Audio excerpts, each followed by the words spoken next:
Yo, what's up guys? It's Huang Bro.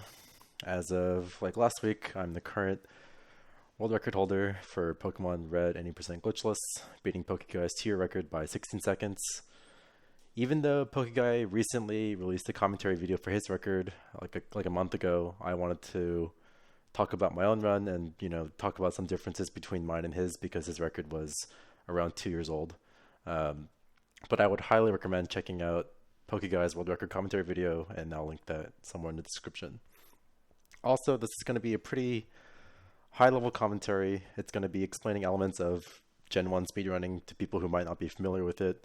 If you're interested in learning more, I would recommend checking out the Pokemon speedrunning Gen 1 through 3 Discord found on the main speedrun.com page, and I might link that as well. Let's get started. Nope. So starting off, first thing we do is we set the text speed to fastest and animation off. Text speed to fastest is a bit obvious. We want the text to scroll as fast as possible to save the most amount of frames. Animations off because for most moves in Gen 1, animations are just slower than animations off. We're also going to name ourselves and our rival one character. That's because in Gen 1, the text prints at around one character per frame, so the shorter name that you and the rival have, the more frames you save every time your name is printed. I'll also be pausing the video and talking about certain things if I think it requires more time. It's not going to be like a full, unstopped playthrough, really. So first things first, we go through the Oak cutscene. He drags us back into the lab, and we're going to pick our starter. For this run, we picked Squirtle. It's the obvious choice for this game. Charmander really has no way to get past Brock, and Bulbasaur, while it might seem intuitive that Bulbasaur could get past Brock and Misty, Bulbasaur doesn't learn doesn't learn Vine Whip until level 13, and the first grass move it learns is Leech Seed, and it's really, really slow. While Squirtle learns Bubble at level 8, which is 4 times effective against Brock, so it's very, very good at getting past the early game. And we named Squirtle A for the same reason. Oh yeah, the reason my screen is gray here is because for Game Boy Color games, you can actually change the palette of your game whenever you hard restart your console, and I just chose gray because I just felt that aesthetic at the time. Yeah, so this is the first fight. The rival fight is a very, very big reset point of the run. The ideal fight for us is that we tail up once and then we tackle spam. And while it is possible to kill it with 3 tackles, most of the time it's you kill it in 4 unless you get growled. The Bulbasaur is 50-50 to use tackle or growl.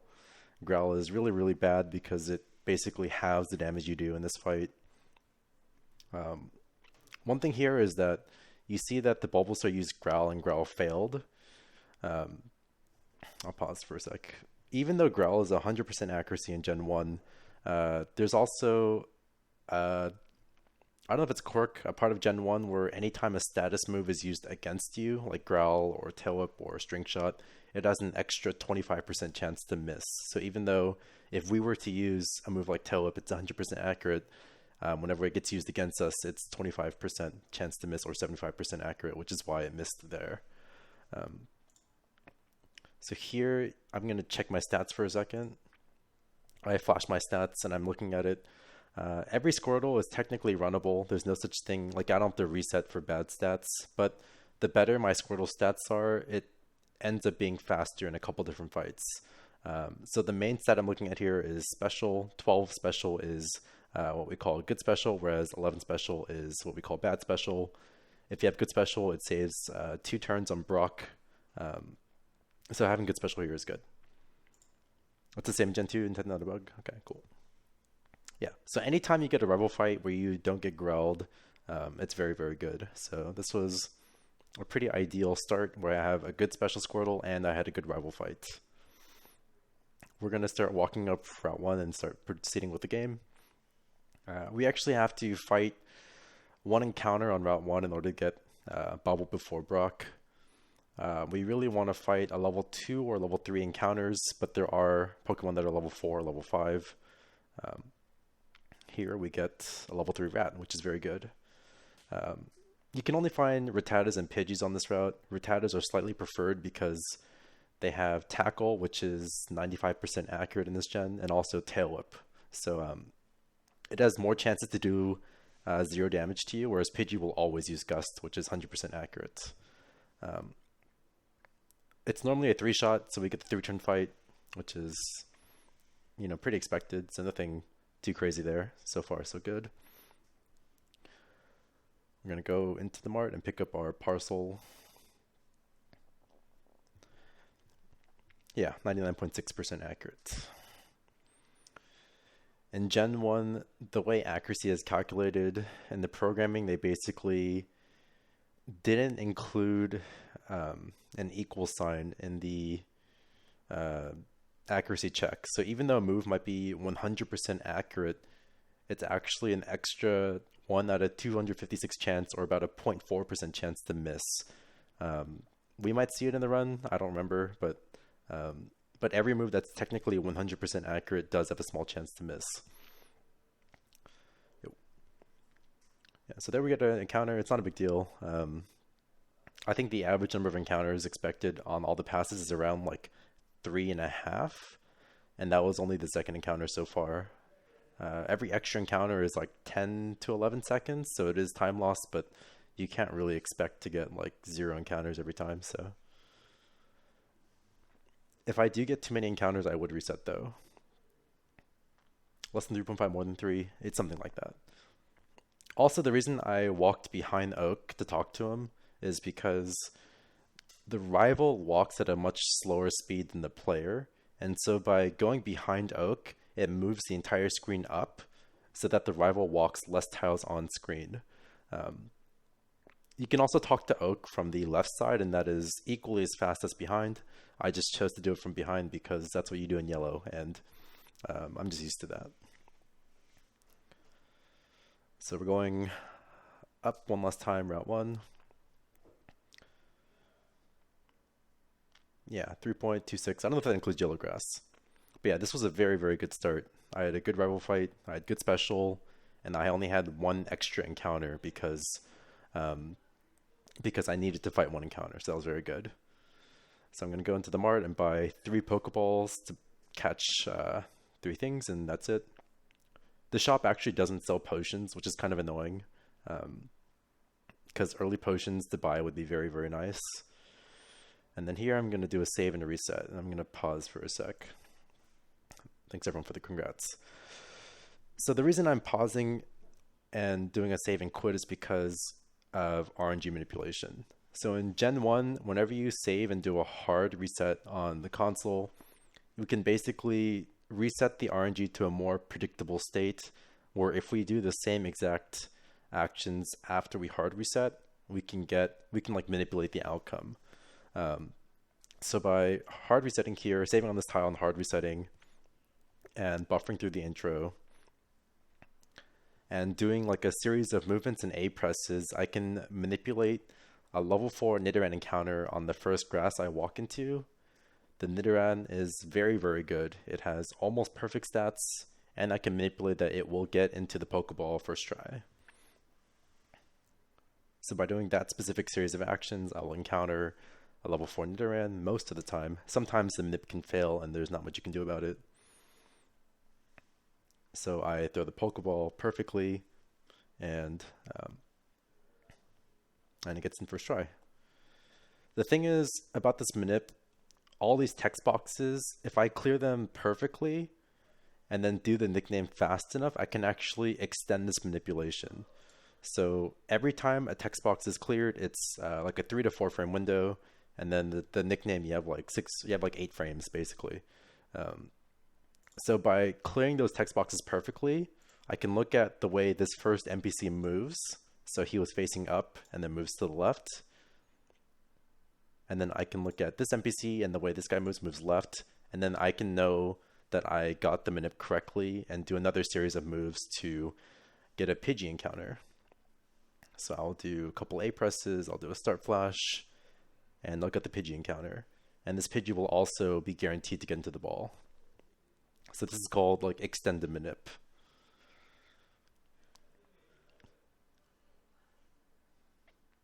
Now, similar to the last manip, if I cleared all of these text boxes perfectly, I could extend this manip again into Viridian Forest and walk the fastest path to make sure I don't get any encounters. And then if I clear another text box like perfectly, I can like manipulate the first turn of the Weedle fight to get turn 1 string shot, which is favorable over Poison Sting. But I missed a text box. Oh, that's not what I wanted. Awkward. Yeah, so I ended up missing a text box, but it's not a big deal. The important thing is I did get a Pidgey. This is scuffed. It's fine. Yeah, so normally what you can do is if you get the extended, you can walk up this tile of grass and it's like, it's a little bit faster, you'd say. It's like a couple steps, but since I'm not guaranteed to get no encounters, I take the safer route. One thing about Viridian Forest is that not all of the tiles can produce encounters. In fact, only like 20% of the tiles can actually give you encounters. And the forest rate, encounter rate is like 3%. So it's pretty rare to get encounters in forest at all. I think the way we walk, you're only like 20% of the tiles you walk through can't even give you encounters. So it's pretty rare. You're going to see I also pick up this hidden potion. It is a little bit slower, but because, because I am 15 HP, which is a little bit low, and my opening was very, very good, I decided to pick up the hidden potion in case I need to use it this fight. So this Weedle fight is very, very annoying. It only has 2 moves, Poison Sting and String Shot. If you get poisoned, it's very, very slow and also it does a lot of damage. So you want to ideally get as many String Shots as possible. We open this fight with 2 tail whips, and I'm also hoping to not get a critical like I did there. In Gen 1, crits ignore all stat changes, including defense downs. So the critical actually did less damage than non-critical because it ignored the 2 tail whips. But thankfully I got a lot of string shots toward the end and it was a pretty good fight. And yeah, like Pinker said, in yellow they actually fixed the grass tiles so that they can all give encounters, and they also like increased the encounter rate per tile as well. So in red it's a lot less likely to get encounters in forest than yellow.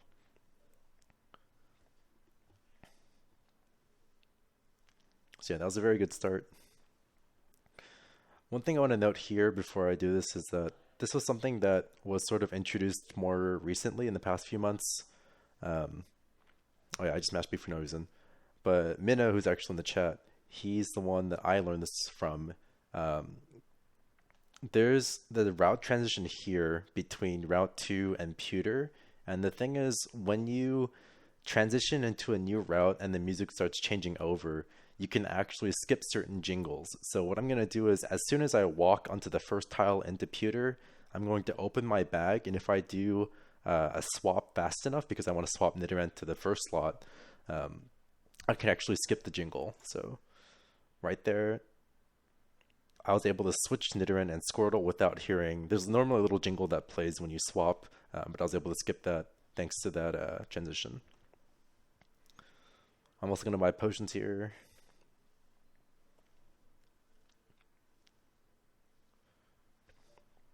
And we're going to start fighting Brock. I usually get it like I'm pretty good about it. You know, it's like pretty easy to get. The window's like actually pretty generous. Pokeguy showed me a pretty good way to do it. But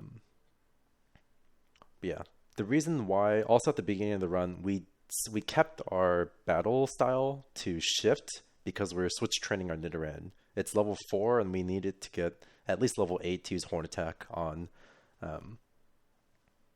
Route 3. So we're going to swap the Squirtle. The Geodude has 2 moves, Tackle and Defense Curl. Either is really fine here, but Defense Curl means that I can play this fight pretty safe. And because I have good special, I can 2-shot the Geodude instead of 3-shot. So we level up here. And then we're going to swap one more time to switch train on the Onix. The Onix has 3 moves that it can use: Screech, Tackle, and Bide. At this HP, I am pretty safe from all moves, but we do get Screech Fail, which means I'm safe from everything except for Tackle into Tackle Crit.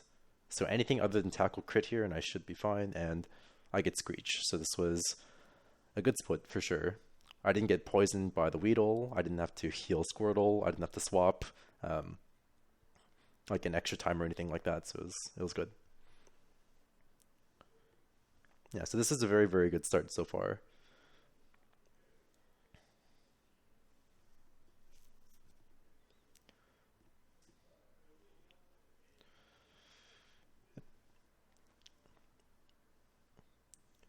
So first thing we're going to do after we beat Brock is we're going to change our options back to battle style set, and that's because we're not going to do any more swapping in the run. And we don't, every time we faint a Pokemon, we don't want it to ask us, oh, do you want to swap Pokemon? Because that would just take so much time over the course of like the dozens of Pokemon that we end up fighting. So now we're going to talk about my favorite part of Gen 1 and the thing that everybody loves explaining, badge boosts. Um, should I pause for this? I'll pause. So when we beat Brock, he tells us like your Pokemon will have a boost in their attack or something, will do slightly more damage or something like that. And that's actually like a mechanic in Gen 1 where certain badges will give you a boost to certain stats. So Brock's badge gives you the attack badge boosts, which passively boosts your attack by like 12.5%. And this always applies. The thing is, the way Gen 1 works is that every time your stats are recalculated in battle, it'll actually reapply this badge boost.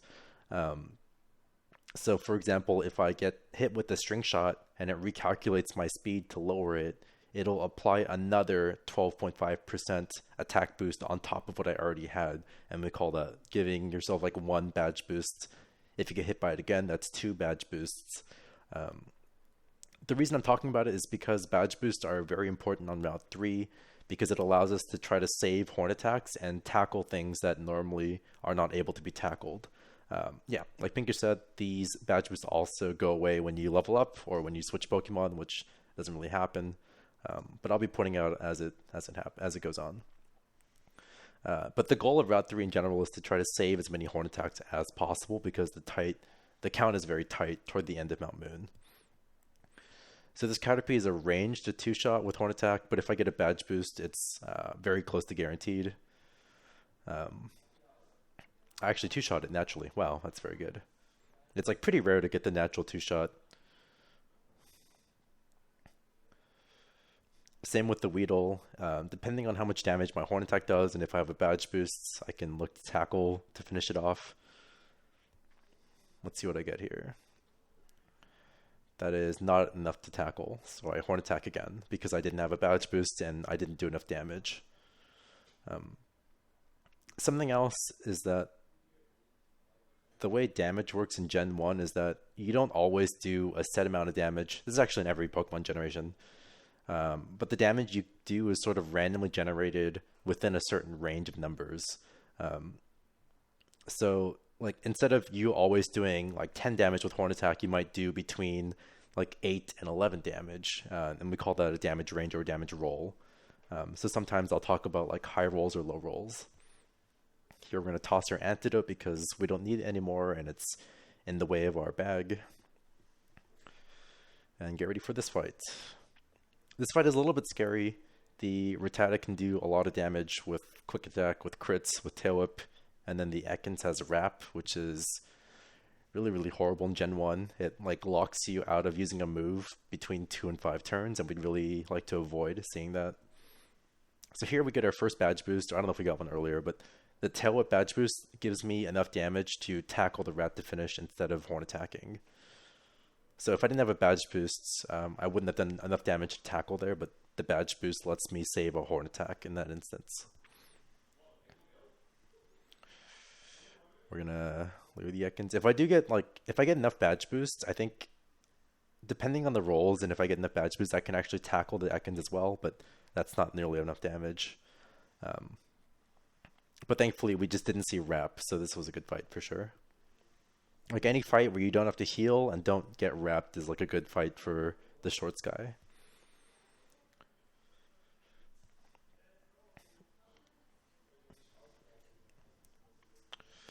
So this is the next bug catcher. This guy can be really annoying with string shots. He has two Pokemon, Kakuna and Metapod, which only spam Harden, and if you're slower than them, it extends the fight by an extra like turn or two. Um, so we get string shot once, which is really scary, but thankfully we didn't see it again. So now I'm faster than the Kakuna still, but I have an extra badge boost, so I'm gonna do a little bit more damage to the Kakuna. I think it's guaranteed to die at 3 horn attacks with the badge boost, but I get a critical, which is very, very nice. Um, so I two-shot it instead of normally like 3 or 4 shotting it, so that was very, very good. I do get another shrink shot here, which sucks because now I'm speed tied with the Metapod, and I get string shot fail, which is very good. So if I got hit by the third string shot, I'd be slower than the Metapod, but now I'm just tied with it. So now there's a chance I outspeed it. It's a coin flip, and I lose the first speed tie. I lose the second speed tie. I did Chifan. I win the third one, and that's guaranteed to die no matter if I'm outspeed or not. So it was a slightly unfortunate fight, but I only ended up losing like a turn or two if you include the Kakuna crit, so it wasn't terrible. So now we're fighting the last trainer on Route 3.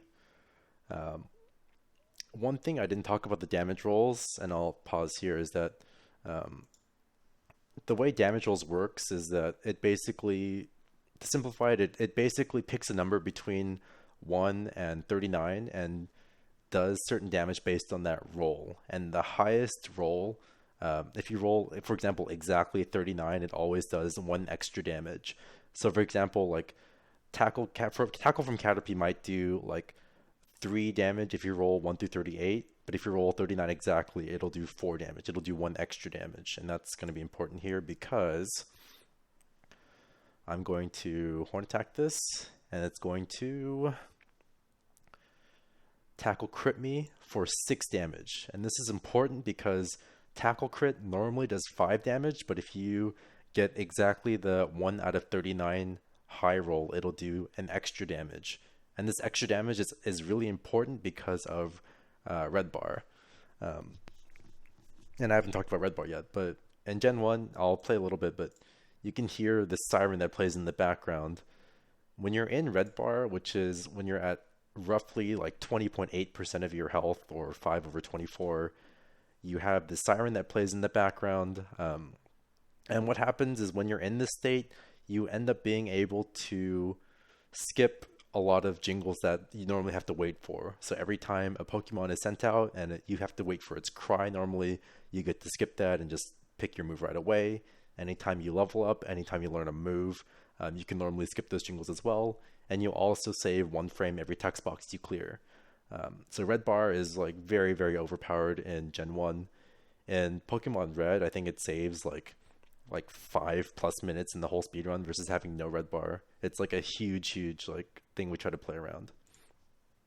So getting the 1 in 39 crit from Caterpie was really, really clutch because it saves me like an extra like 4 seconds, which is pretty nice. And you can see it here when I level up after the Metapod. I skip one of the jingles um, and then I still have to wait for the Poison Sting just because it's the end of battle. But now I also have Red Bar for the Paris Catch as well. So similar to the Nidoran Minip, I'm going to do another save and reset. I'm going to change my palette again, which is part of the Manip. And I'm going to try to manipulate Mount Moon to get 0 encounters through all of Moon until the very end where I get a Paris that I can catch to use Cut and Dig. So I'm going to do very specific movement and A presses on certain tiles, which you can see in the convenient input display, and to go through Moon without getting encounters, hopefully.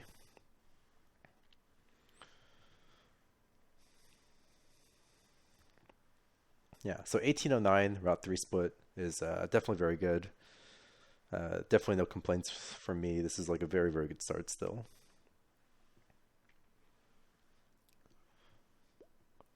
You can see this is like 30 seconds ahead of my PB. I think my PB, it's a little bit deceptive because my PB uses 2 potions before entering Moon, whereas I still have yet to use the 2 potions, so it's not exactly like the 32.7 times like seconds saved, but it's still a lot of time. Yeah, so we picked up the water gun TM, we picked up a rare candy, we picked up an escape rope, and these are all items that are going to be coming in very handy. I would split there, but the problem is those runs where don't get the bird, it's just annoying, and I'd rather have a consistent moon split, I guess. Um, could patronize. Yeah, but there we just picked up the Mega Punch TM, which is a very, very powerful move that we're going to be using um, until we get access to Thrash. We're going to pick up the Moonstone.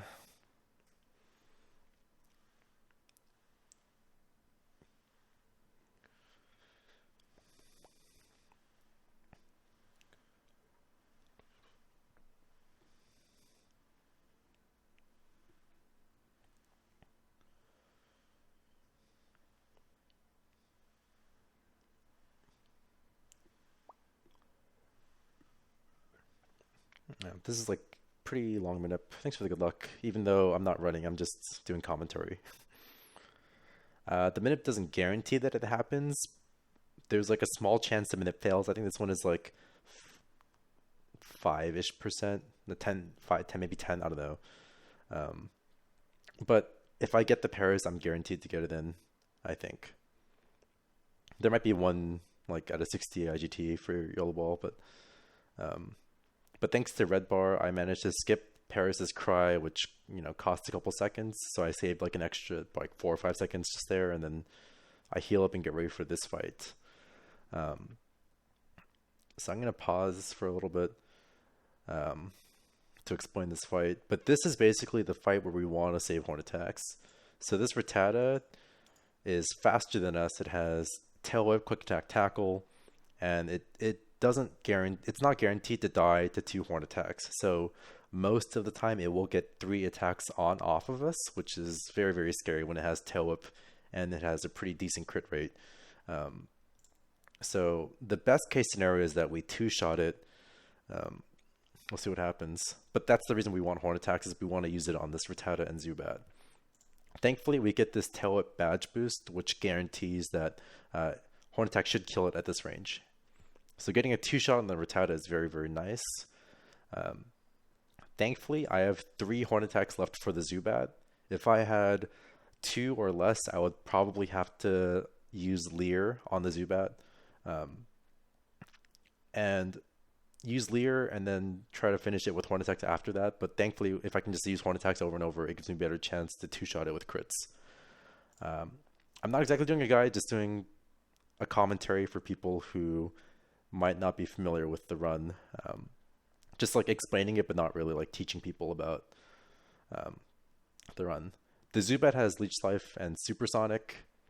Thankfully, we get 2 Leech Life, which is very, very good.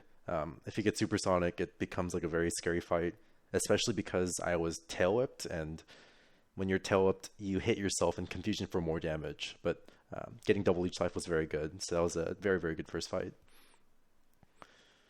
And then now we're going to use some of the items we picked up. We're going to use our rare candy to level 16, evolve into Nidoran, or Nidorino. This is like a first like major level up for us. And one of the main reasons why Nidoran is so good is because we get access to like this really, really strong Pokemon with really good moves early on. So we're going to teach it Water Gun for type coverage. We're going to use our Moonstone to turn it into Nidoking, which is obviously a stage 3 evolution with very good stats.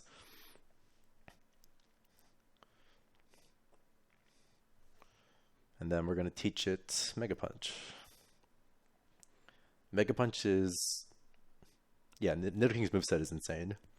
We're going to teach it Mega Punch. Mega Punch is 85% accurate.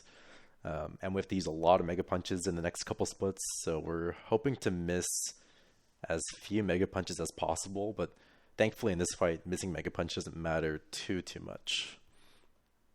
This fight is pretty simple. The Grimer is probably the most annoying. It has disable and can disable Mega Punch. Um, Thankfully, I get a pretty good roll on the Mega Punch, so I'm able to Water Gun to finish it off. Sometimes, like, you're not able to Water Gun, which requires you to hit another Mega Punch, which is a little bit scary sometimes. The Voltorb is also a range to die, but it's like a pretty bad range, like 20%. So we finished off with Poison Sting. Um, the reason why we finished off with Poison Sting, I'm going to pause a little bit, is because there's two main types of moves that occur when you have animations off. There's shake moves and flash moves. So you can see here, when I use Mega Punch on the coughing, it like blinks a little bit back and forth. We call that a flash move. Other moves are shake moves, and the shake animation where the screen shakes a little bit. I'll rewind for Poison Sting. We can see it. The screen shakes back and forth like that, and that animation is like a second faster than the flash animation. So when possible, we want to try to use shake moves over flash moves because they're faster. So we get Smog Miss into missing our first Mega Punch, Smog hit into landing the Mega Punch. So not a terrible fight. We did miss a Mega Punch, but you know, overall it's not a huge deal. This was a pretty good moon so far, thanks to the Moon Rocket fight. Gen 1 does disable a random move, but it can only pick moves that you have PP. So since Horn Attack had 0 PP, it was unable to disable Horn Attack. So here I get a Moon encounter, which is pretty annoying. The encounter rate of Moon is pretty low. I think it's like 5%. So it's kind of annoying that I get an encounter, and I get another encounter. The special thing about this encounter is that it's a level 9 Geodude, and one strat that Crafted, another runner, came up with is that if you get a high enough level Geodude, like a level 9 or above, or if you get a Paris encounter, you can actually choose to feint it, and you get some better benefits in the next coming split where you can, like, you don't have to land as many Mega Punches really. And so because this time was, it's not great, but it was pretty good. I know that if I feint this, I'll still have like a pretty good Mount Moon time, assuming I don't get like another encounter. I decide to feint it and go for a slightly safer strategy. So I go for the Water Gun, which when it KOs it, of course, it's, you know, level 17 versus level 9 and 4 times weak. So I get the experience and no more encounters. So 2418 Moon is not a great time considering how good my Brock and Route 3 times were, but it's definitely not like a terrible time. Like 2014 is definitely like I'm okay like continuing this run. It's like still good. So now we're gonna take the center. This is because we want to refresh our Mega Punch PP, but also we want to reset our waypoint back to Cerulean. In this game, you have to actually use the center to set your waypoint. You can't just enter and leave. So it's like a dual purpose kind of thing. We need to take the heal, but we also want to set our waypoint back here. And now we're going to get instant text. So instant text is allowed in this category. It is not really considered a glitch by the community after, you know, several back and forths. It's been allowed for several years. But basically by talking to the bike shop owner and exiting out without buying a bike, it sets our text speed to be instant. So now instead of text printing at 1 character per frame or 1 frame per character, it prints out the entire box instantly. And it saves like close to 2 minutes in the next couple splits. Unlucky. I guess I'm cheating. But yeah, but having instant text for the next couple splits saves like 2 minutes, which is a huge amount of time to be saved. So this fight, the goal of this fight is we want to not get hit with Sand Attack by the Pidgeotto. It has 3 moves: Gust, Quick Attack, and Sand Attack. Thankfully, we get past the first 2 hits, but because I don't do enough damage with the 2 Horn Attacks, this is not guaranteed to die to a Horn Attack, so I choose the Mega Punch. And the Mega Punch hits, so it guarantees the death. If I got better damage rolls on the horn attacks, I could have just finished with horn attack, but not getting sand attack there, it was a very, very good fight. So the rest of the fight is pretty simple. I horn attack or mega punch depending on what I'm seeing. Um, I'm hoping to not see Growl from the Bulbasaur, and I get Vine Whip, which is fine. So this was a very good fight.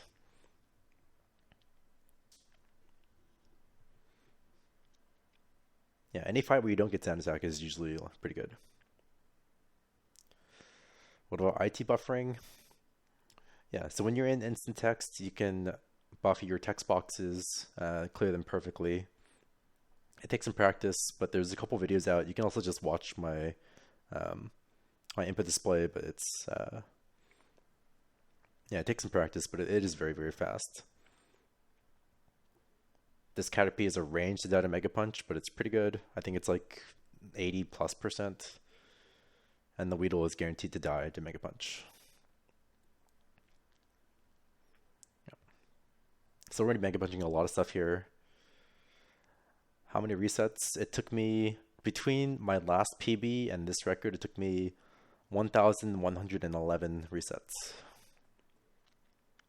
This Pidgey is a range with Mega Punch. It's like a pretty good range. I think it's like 85-ish or 90+%. It does have Sand Attack, so missing the range or missing Mega Punch is very bad. Nidoran does not die to a Mega Punch, so we just Horn Attack it twice. I was Wave. I've been doing, I don't know if I told you about it, but I was doing a trick where by closing like the 60 FPS box by buffering A and releasing A, I can buffer B into the next fight. And after doing trials, I found that it was faster to do that than timing the B normally. I'll do it a couple more times. I'll point it out when it happens. This Ekans is a range to die. It's like 60%, and thankfully I get the range. It does have wrap, which is very, very bad. And now you can see here, I leveled to level 20. This is on the emulator. Now I'm level 20. Normally you're not level 20 for the Zubat, and normally you have to Mega Punch. The problem with that is that if you miss the Mega Punch, it has Supersonic, and if you get confused, it could be really, really bad.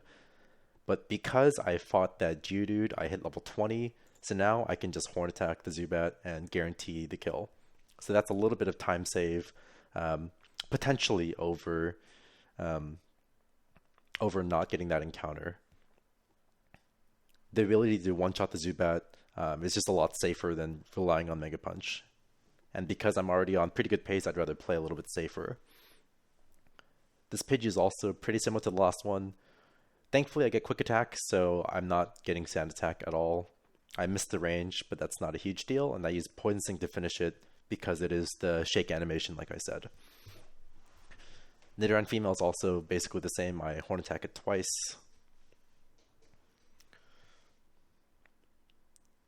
There's only a few benefits, but it basically gives you a bunch of good level ups. That's like the top end strat, Minnow. It gives you a bunch of good level ups. It lets you Horn Attack 2 Zubats and 1 Oddish, and that's about it. So if you don't have Red Bar, it's just those 3 Pokemon, the 2 Zubats and the Oddish. Yep. Mankey, we Mega Punch into Poison Sting, which is fine. You can choose to Horn Attack it if you're a little bit scared of missing Mega Punch, but because I had a lot of HP, I chose the Mega Punch because it's slightly more likely to kill. And then this is the last trainer on Nugget Bridge. The Ekans is guaranteed to die to Mega Punch, we just have to land it. There we go. And then once again, we level up a little bit, level 21 earlier because of the Moon EXP, so we're able to Horn Attack the Zubat instead of Mega Punching. So it's just slightly safer. Yeah, so overall this was a very good bridge. I think I only missed 1 Mega Punch, and then I only missed like 1 range as well, so it was pretty good.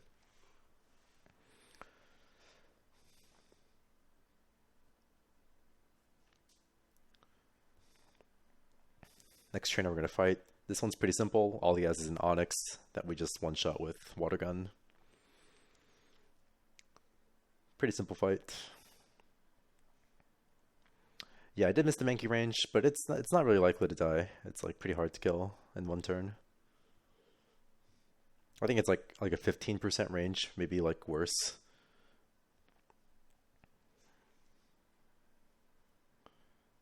This female class is pretty simple. We Mega Punch Nidoran, which is a one shot.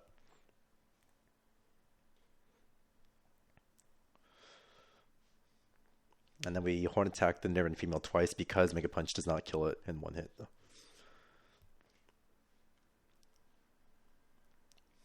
Nice. So I do get Scratch critical, which is interesting because the critical gives me enough damage to try to set up Red Bar on the Machop. Um, that's another example wave where I buffer the last text box with A and let go, and then I can buffer B into this fight. I do it one more time on the last if you want to look for it.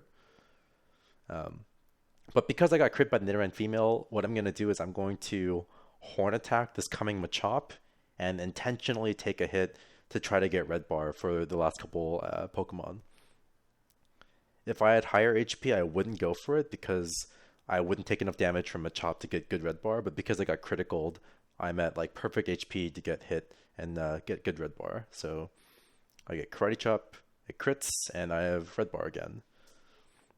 So you're going to notice like when the Geodude gets sent out or when Nidoking gets sent out, the Cry still plays, but I can immediately start doing a move and it skips that it skips like having to wait for the Cry to finish. This is the last trainer. She has 2 Oddishes and a Pidgey. The first Oddish, I have to Mega Punch. A little bit of a mess up there, not a big deal. I Horn Attack the Pidgey. It does a quick attack, but even if it hits me and crits, I'm still like very, very safe. And then I get the level up here. This is actually a mistake. I'm supposed to Horn Attack this, but I accidentally Thrash. But Thrash is a little bit slower, but it's still one shots. It's not a huge deal, but it loses like I probably lost like half a second there because I chose the wrong move. But either way, it's like normally you Mega Punch that Oddish and then you level up after. But that's like the last benefit you get out of the Geodude that I fought. So you'll notice here that my text now is printing normally. You can see it scroll as it prints, and that's because of when I had the yes no text box when I taught Thrash, that canceled out instant text. So I'm gonna have to get it again.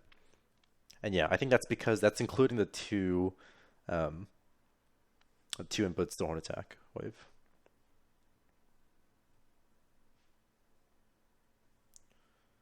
And here it's like even better because I was already on Horn Attack and then I scrolled up to Thrash. So here I'm gonna potion twice and get ready for Misty. I'm going to use the rare candy I just got so I have enough experience to outspeed. And I escape rope back to Cerulean and go back to the bike shop to re-get instant text for the next portion of the run.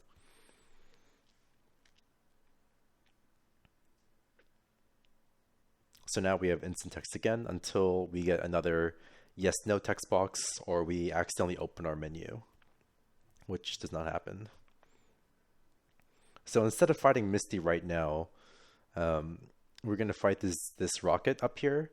The reason why we don't fight Misty is because at level 24, we're not going to have enough experience to be level 25, and we're going to be slower than the Starmie, which is very, very scary. We're going to be basically taking 2 hits from the Starmie. I'm pretty sure like we're not even guaranteed to 2-shot it, so it's just a really terrible fight. So even though we do have to walk more to fight this extra trainer, it is worth it in terms of making the Misty fight way, way safer. We did miss the Machop range, which is like a 50% range. It's not great, but getting the Drowsy range is much more important because the Drowsy has moves like Hypnosis and Confusion, which is really, really scary. But it's like a pretty good range, like 80+%. Yeah, you're not guaranteed the 2-shot, but it's like very, very rare to not get the 2-shot, like less than like 1%. I don't think it's exactly 139, but you have to low roll twice, and I don't know what the low roll is. It might be like 239. Yeah. This Goldeen never dies to Thrash unless you crit it. It does have Supersonic, Peck, and Tail Whip. We see Peck, which is not great. We don't really want to take the extra damage, but not getting Supersonic is really key. So now we get to Misty. Misty is probably the scariest fight normally in the run. She's like 25+% to kill you, depending on your HP. She has like X defend, which makes you not two-shot. She can speed fall you with Bubble Beam. We're really hoping for anything that doesn't kill us. We get Water Gun, which is fine. So 21 HP is pretty good. It's not perfect because we don't have Red Bar, but it has pretty good HP to set us up into Red Bar. So I'm definitely not complaining. Yeah, Water Gyms are pretty scary. The reason why we don't go in at full HP, even though Hellboy is joking, is because even though full HP makes the fight safer, it means that we're not likely to get Red Bar in the future, and we really, really need Red Bar as soon as possible. That makes sense. Yeah, so we're at 21 HP, we're pretty close to Red Bar, and we are on good pace. And we're, yeah, pretty likely to get Red Bar coming up. One difference I want to point out here is that there's a hidden forward store in this house that we used to pick up that we don't pick up anymore. It's one of the routing changes that have happened between my record and PokeGuy's 2-year record. If I remember, I'll point out some of the other changes, but we don't pick up the forward store anymore because we end up buying paralyzed heals later, and we don't really need the healing item. Thankfully, we don't get an encounter here. It's like 10% per tile, and it's kind of annoying when you get encounters, but we get a little bit lucky, no encounters. Pokeguy gets Ether in his record. So we get Quick Attack here from Pidgey, which is good. So we are in Red Bar for these couple fights. The thing is, we're not at very good Red Bar until the second one. So thanks to the second one, now I get to keep Red Bar through the level up. But if I didn't get Quick Attack the second time there, I would lose Red Bar after leveling up here. No minnow. Agatha Candy is definitely newer. So now I have Red Bar for this fight as well, which is very, very good. I basically have Red Bar starting, like the whole split, because I got it off the very first Pokemon. So this is like looking to be very, very good. Unfortunately, I get Quick Attacked by the Raticate, so I have 9 HP, and that's very, very scary entering the Boat Rival. So this is where it gets a little bit scary. This is like definitely one factor that made this run like as good as it was, is how good this Boat Rival fight is. The Boat Rival fight is pretty terrifying. In my opinion, it's the worst fight in the route, but some people might disagree. There's like 2 Pokemon that can Quick Attack you. You have to land the Mega Punch, which is you can miss. You have a chance to get Sand attacked. You can get crit. You can, sometimes you want to take damage and you don't get enough damage, or sometimes you, like in this case, we don't want to take damage and sometimes we just get damage. So we'll see what happens. But I'm at 9 HP entering. And even though I could play this fight safe, I just decided to go for the YOLO and just risk it. So I get Quick Attacked here, which is very, very scary. So I'm going to pause here. So already here, I could choose to heal and it wouldn't be that terrible. But this pace isn't that amazing. If I choose to heal, that's another chance for me to get Sand attacked. That's also a chance that also just loses instant text, which loses probably like 15+ seconds on this fight. So it's 1 in 3 to get Quick Attacked here. I decide to risk it and don't get Quick Attacked. So that's good.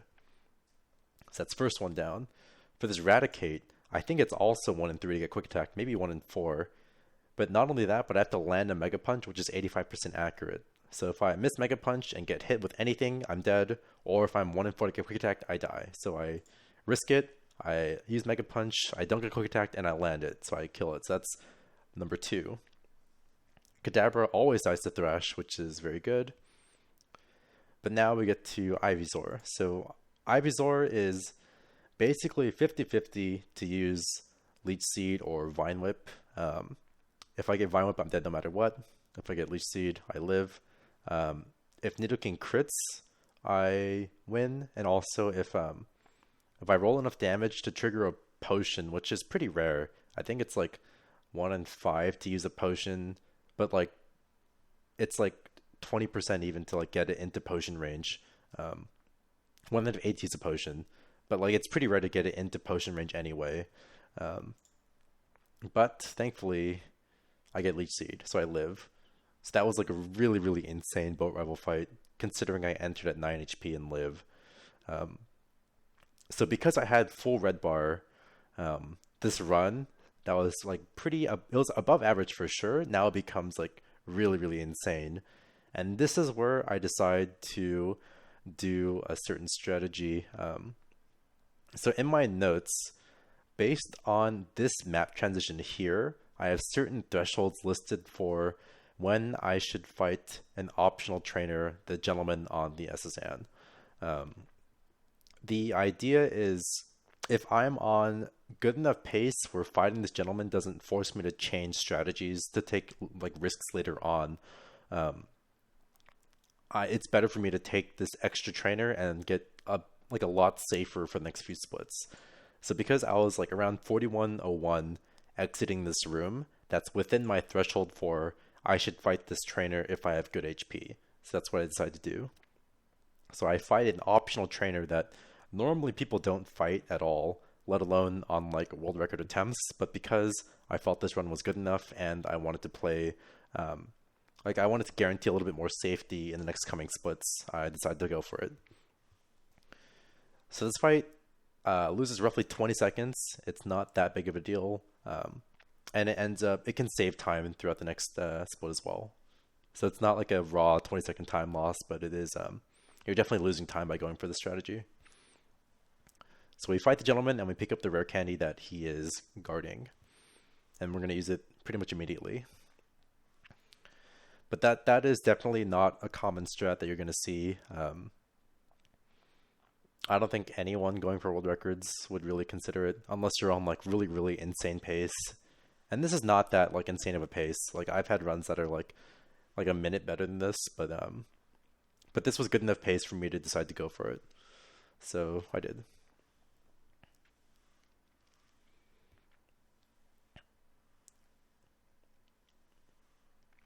So now we're going to do our shop. I'm aware, pinkish. Yeah. So I'm gonna sell Bide from Brock, sell the nugget I got, and then pick up repels that we're gonna use and paralyze heals. Yep. If you go safely, you will set a good record. We're going to do another menu here. We're going to teach Bubble Beam to Nidoking. It's more powerful than Water Gun, and we're going to need it for a couple fights coming up. And then we're also going to teach Cut and Dig to our Paris. Also, we're going to rare candy here. I forgot about that. We're going to rare candy and then teach Cut and Dig to Paris.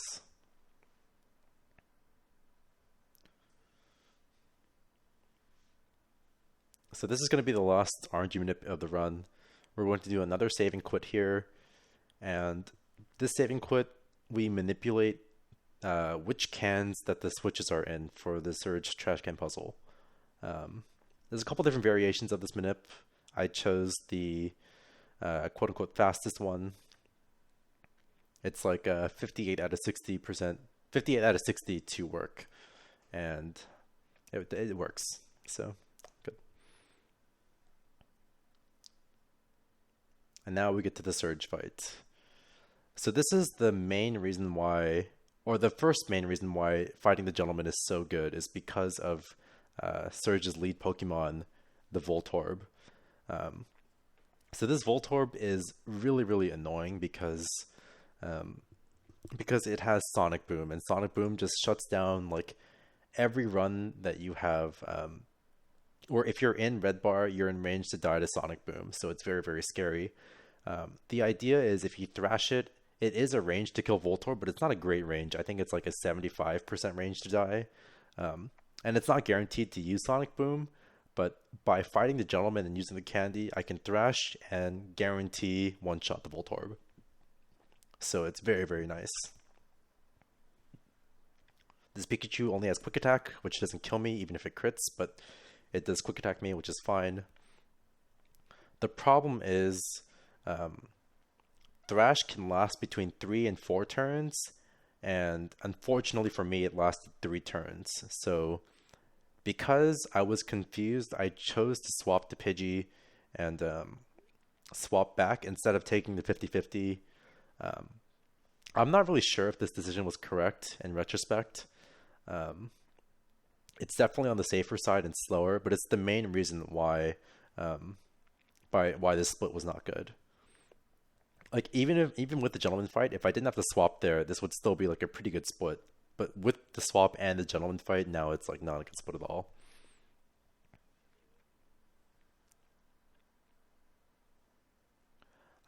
The gentleman search gym in this game, it isn't optional. You don't have to fight any trainers in search gym in this game.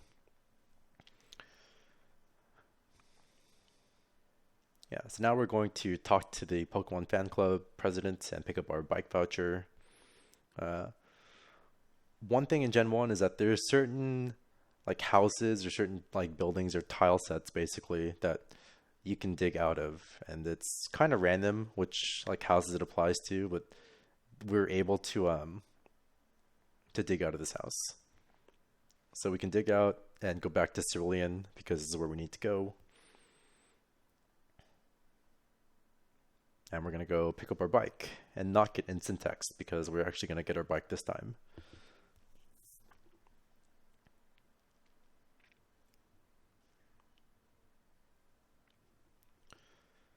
So we're going to do another menu here. We're going to swap bike to the top of our bag because we want to use our bike more often, and we're going to be at the top of our menu pretty commonly.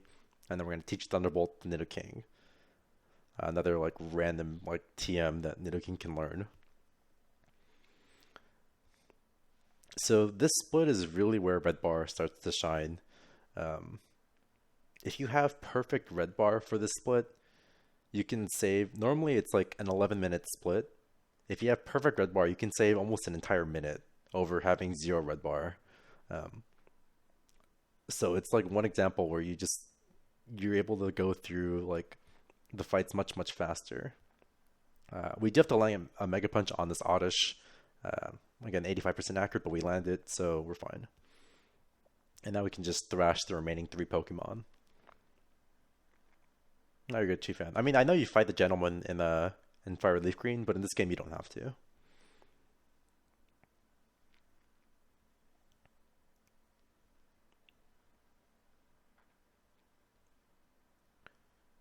Yep, so the fight went off. After you land the first Mega Punch, the fight is basically guaranteed. So first fight is done. Second fight, normally this person has 3 Pokemon. The last Pokemon is a Venonat. It's not guaranteed to die to Thrash, so you normally Bubble Beam the Caterpie and then start thrashing the Weedle so that if you miss the Venonat range, you don't need a 4-turn Thrash to continue thrashing. But thankfully, with the Gentleman experience, we're able to thrash the entire fight, and the Venonat is guaranteed to die. So that's another small benefit for Gentleman, is being able to kill the Venonat guaranteed.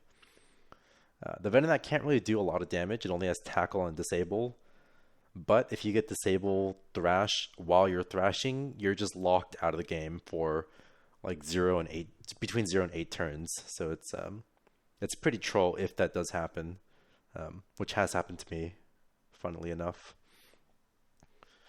So now we enter Rock Tunnel. We're going to use the Repel that we bought earlier and fight the first trainer. This fight's pretty simple. We just use our broken special moves that we just taught to one-shot things. So we're going to Bubble Beam the Cubone, which just dies in one hit. And then Thunderbolt the Slowpoke, which also dies in one hit. Also, we're only able to Thunderbolt and one-shot the Slowpoke because of our good special stat. Like if we had worse special, the Slowpoke, maybe not this one, but the next one would definitely be arranged to die. But because we have perfect special, it always dies.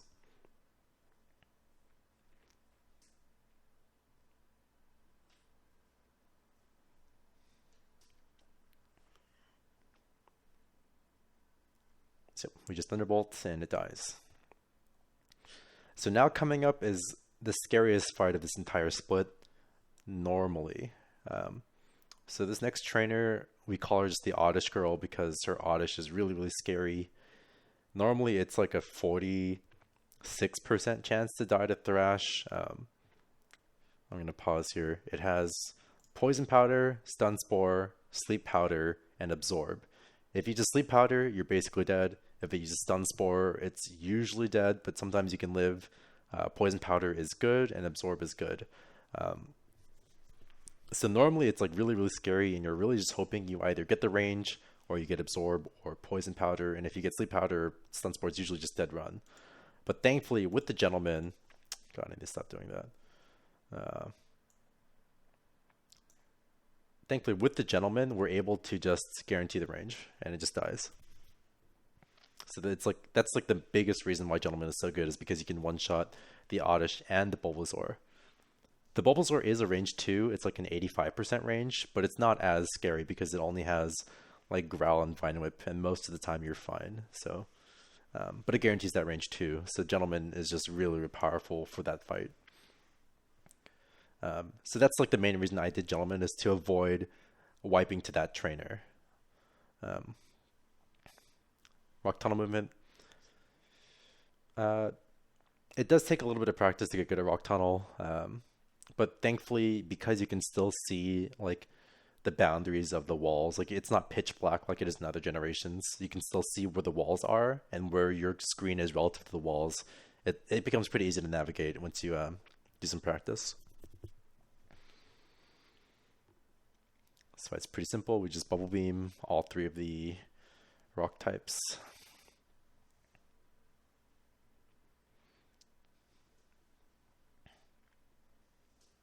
Yeah, there's also a cans manip that um, yeah, this is way easier for sure compared to other generations.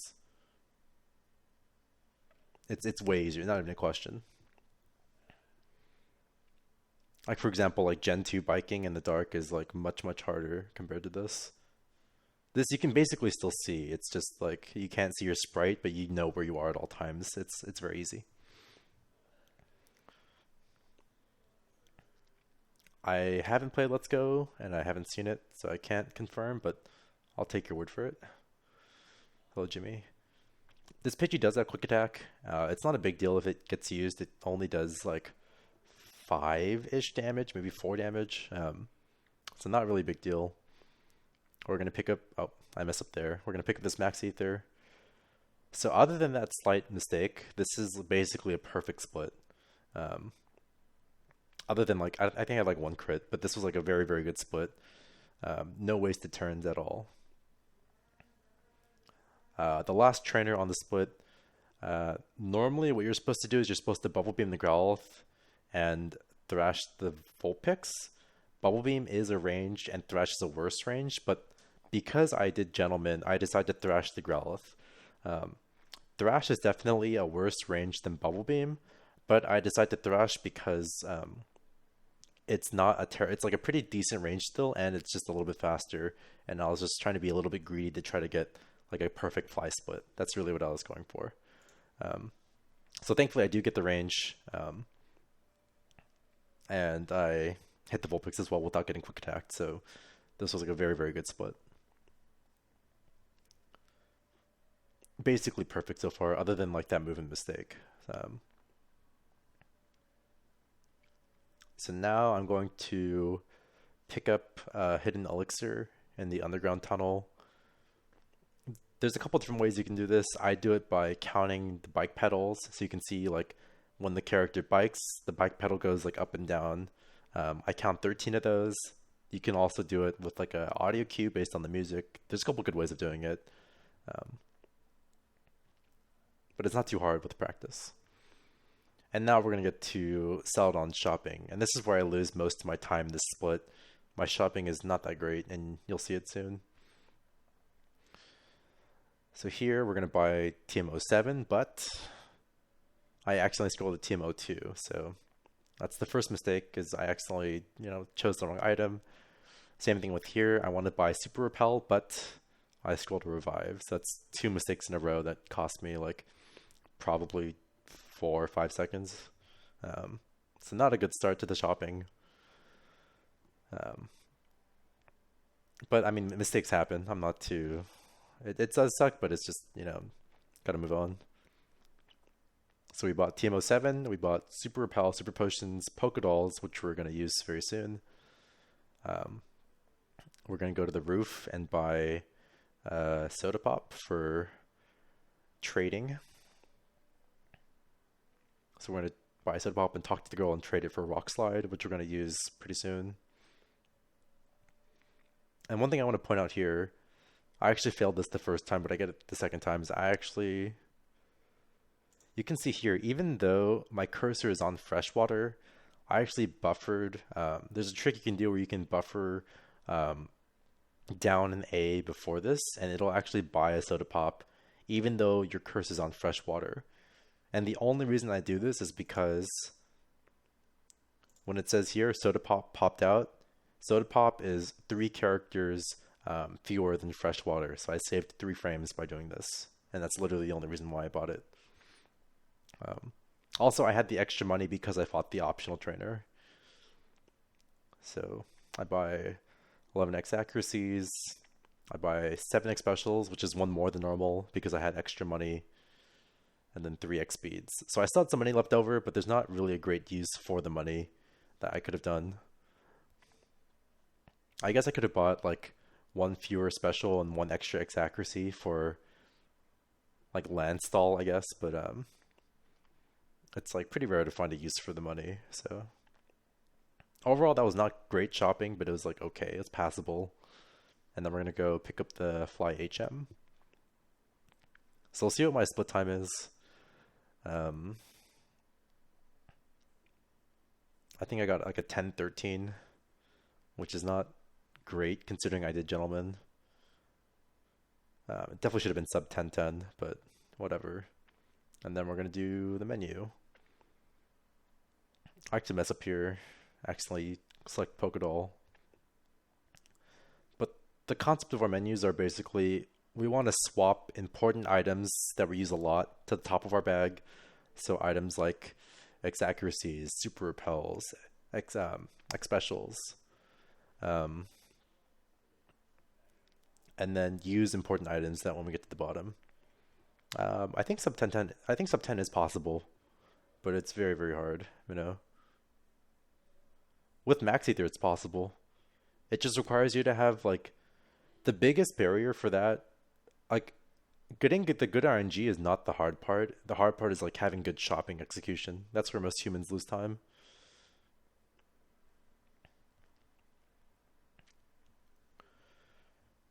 So this fight is pretty safe. At this HP, the Pidgeotto is, I think, 1 in 3 to use Quick Attack. I really don't want to see Quick Attack because that means I'm going to have to use a potion. So I'm not really likely to die here, but thankfully I don't get Quick Attack, so I don't have to use a potion. So I just get a fast fight.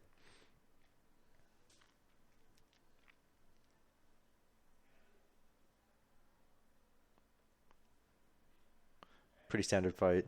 We just one-shot everything except for the Ivysaur, which again is 1 and 2. It can use Leech Seed or Vine Whip, and I'm pretty sure we live Vine Whip crit, or at least some rolls of Vine Whip crit, so I'm not really too worried. Yeah, Leech Seed, so that's fine. I think in practice, my gold fly split is like a 10:03, and I definitely you can definitely save 3 seconds on my shopping execution and fight execution. If you're task shop execution, you can definitely do it. But it's not likely to happen in the run. But in practice, I could see it happening. And this is with Max Ether as well. But like normally in runs, I'm happy with any sub 1020. The problem is with Gentleman Candy, it definitely should have been better than what I got, but it's still like a pretty decent split. These channels are the main reason we bought Rock Slide. The only reason, really. Nothing else we have can one-shot the Ghastly. Rock Slide is 90% accurate, and the Ghastlies have Lick, Nightshade, and Confuse Ray, all terrifying moves. But thankfully we land both Rock Slides and we are through.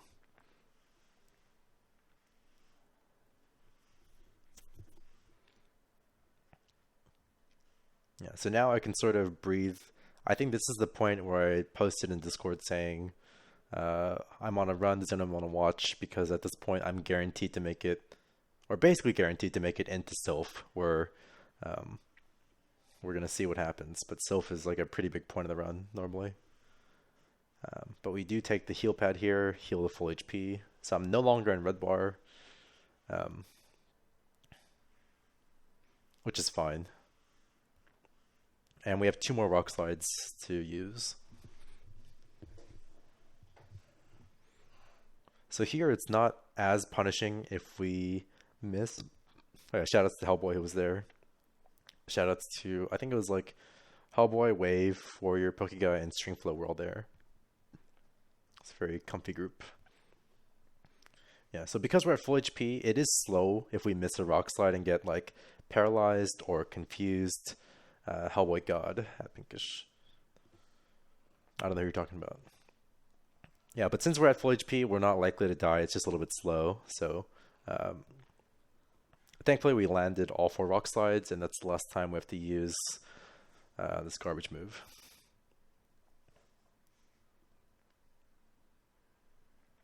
So now we pick up this candy. We're going to teach Horn Drill to Nidoking, and I'll explain in a bit why Horn Drill is like really, really insane. But Horn Drill is a 1-hit KO move that we're going to be abusing the rest of the speed run. And then we're going to trigger the Ghost encounter. So now, the thing with the Ghost is that in Gen 1, there is a mechanic where we can use a Pokédoll to escape the Ghost and mark it as a victory. And because of that, we're able to bypass the entire Rocket Underground section and sort of sequence break the game. It's actually funny because it was, I think this past year, there was like some bug reports during the development of Gen 1 that said like they knew that the Pokédoll skip was possible. So it's not even like a true glitch, which is kind of funny. It's like actually like an intended, or they knew about the strat and didn't like patch it. So there you go, all you haters. Nintendo knew and did nothing. This Golbat is a range to die. It's like a 90% range and does have, I think it's supersonic, so it is kind of annoying if you miss it, but thankfully we get the range and we're good. So here we're going to use our first X accuracy of the run.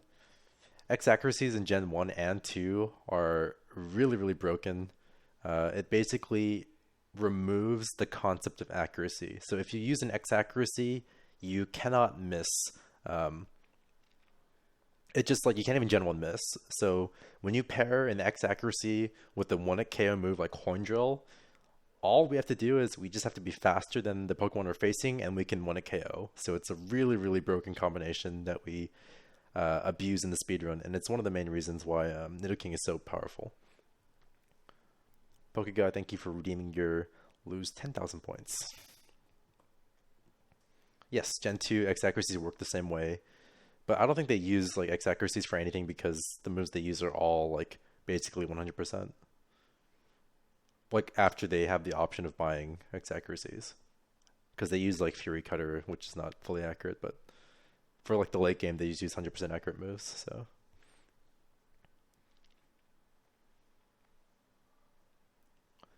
Last trainer, pretty simple fight. We Thunderbolt the first 2 Pokemon, and then we Thrash.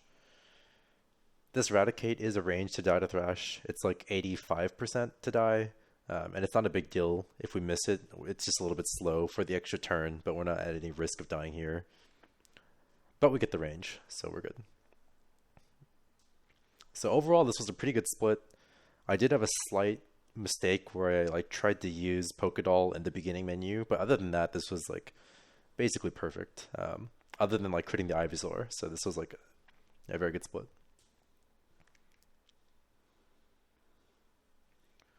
I think it's like a 733 maybe. Let's see if I'm right. Nope. 735. Nothing wrong with that. Pretty happy.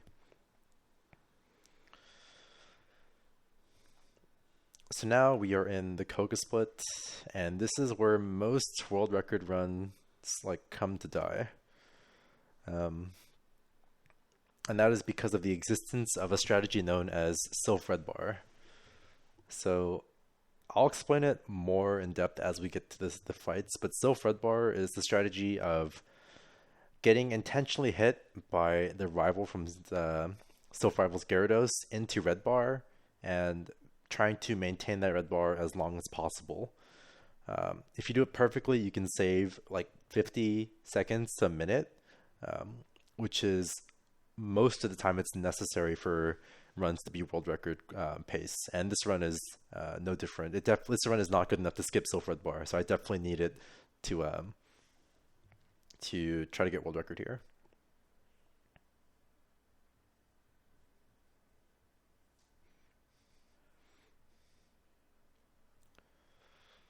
So we're going to walk to the fifth floor and pick up an elixir we're going to use later.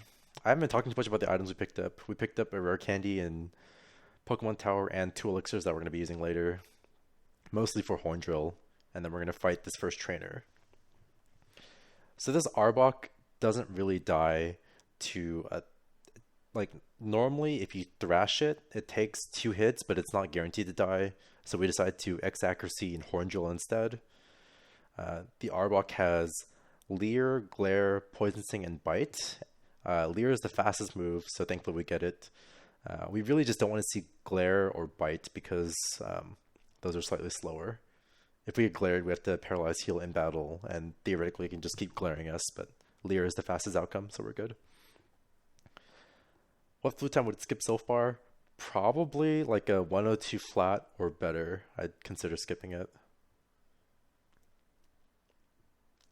Yeah.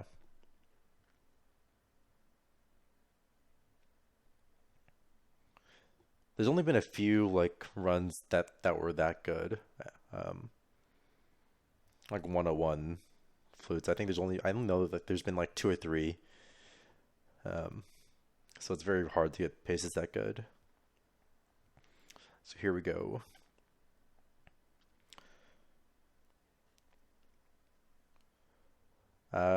Yeah, waves. Yeah, I think both of them skipped it. It's not waves PB that had a flute split that good. It was his like god run. But we're gonna so this fight we get wing attack, which is not a great start. We don't want to take too much damage from the Pidgeot, but we end up getting past it at 100 HP. And I'm gonna pause for a sec. So there's a couple different ways we can set up Silver Red Bar from Gyarados. Um, Normally, we have to set up 3 X items. We have to set up an X accuracy, X speed, and an X special. Anytime that you set up 2 items on the Pidgeot, we call that perfect setup because you're spending the minimum amount of turns, 3 turns for 3 setups, um, to get hit by the Gyarados. But sometimes you have to do stuff like if you get hit to too much HP on the bird, you have to use an X special on the bird. Sometimes you have to use like a super potion or a potion on the Gyarados, which is slower than using an X item. So these are all little ways that Silph Red Bar can go wrong or lose time, but this is considered perfect Silph Red Bar. You'll also see that I leveled to 35 here, and normally you don't level to level 35, but I leveled before the Gyarados because of the gentleman I fought. And this is actually very important because normally at 100 HP, it's a range for you to die to Hydro Pump. I think it's like 88 to 104, something like that. Um, but now, since I leveled up and I'm 1 level higher, I'm actually guaranteed to live Hydro Pump, assuming I don't get crit by Gyarados. and Gyarados' crit rate is like 15.8%. So as long as I don't get crit by Gyarados, I'm gonna live. So I set up the X special and get hit with Hydro Pump and 7 HP. So this is very, very good red bar. I'm not gonna level up out of this red bar. I'm gonna keep it the entire split, assuming I live. So this is like a very, very, very good setup for me so far. Sometimes you can get hit, like if you get a damage roll that's too low, you're not going to be in red bar for that long. You're going to level up immediately and you'll have to stall somewhere else to try to get red bar back. And it could be like very, very slow. But this was like a perfect red bar setup because I did the 3-turn setup and I had perfect red bar. So this is like a very, very insane start so far. So that's the first part of Silver Red bar that can go wrong. You can have slow setups. You can get crit by the Gyarados, which is a big one. So far so good, but it's not even close to being over yet. So we're going to use our first Elixir because we just used all of our Horn Drills and we're going to need to use some more right now. So this coming fight, we have to set up an X accuracy in order to Horn Drill some of the Pokemon. This Rocket leads a Cubone. I'm going to pause here for a sec. This Cubone only has one move that can hit us. It has Bone Club, and it's 1 in 4 to use Bone Club. Bone Club is 85% accurate. If I get hit with Bone Club, I die. So any other outcome, and I'm fine. And I get Growl, and that's fine. So that's the next barrier of Silver Red bar that's done, is not getting killed by this Cubone. The other two Pokemon, I also just Horn Drill.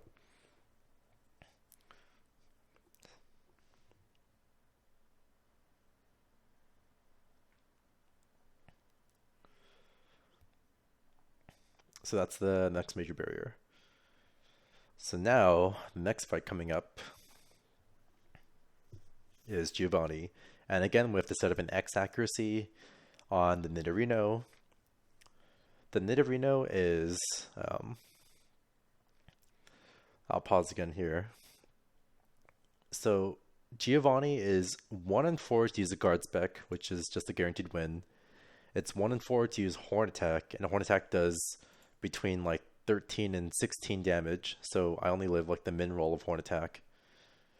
It's 1 in 4 to use Fury Attack, which is 85% accuracy and does roughly 4 damage per hit, so I'm likely to survive, but it's slow if I get Fury Attack. And 1 in 4 to get Focus Energy. So it's basically like another coin flip whether or not I can live.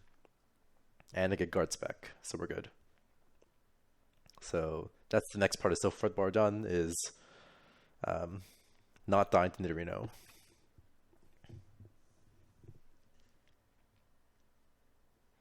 So now we just Bubble Beam the Rhyhorn and Horn Drill everything else. And now there's only one last part of Silver Red bar that stands between us and getting a run into what I consider the late game of Red. And I'll talk about more of that when I get there. But so far, this has been very, very good. So after we beat Giovanni, we're going to go back and pick up some items that we skipped over before.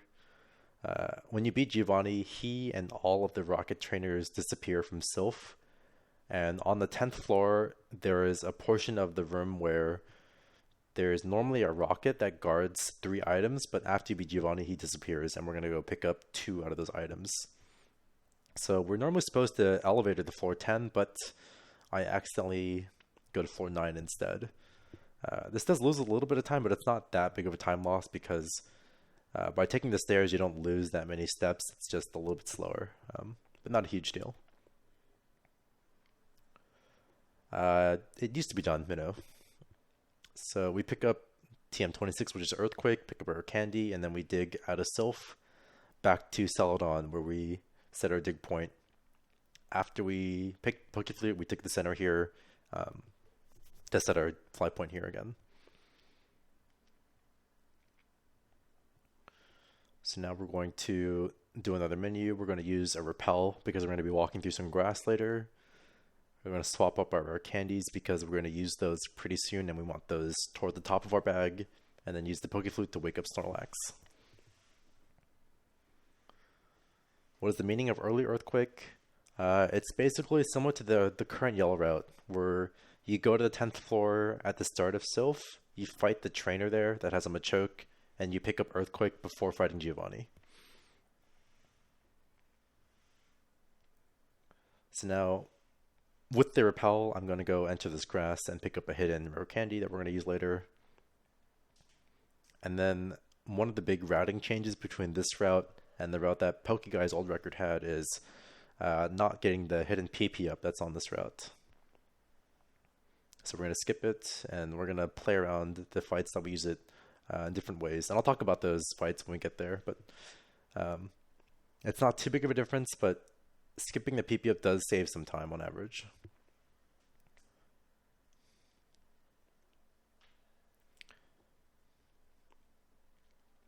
If you're talking about PP up is not faster for races, but it is safer. Well, depending on the route, it can be safer. But here we're going to do another menu. We're going to swap our X specials higher up in our bag and then teach Earthquake. Hello, where are you guys? And then we're going to get on our bike again.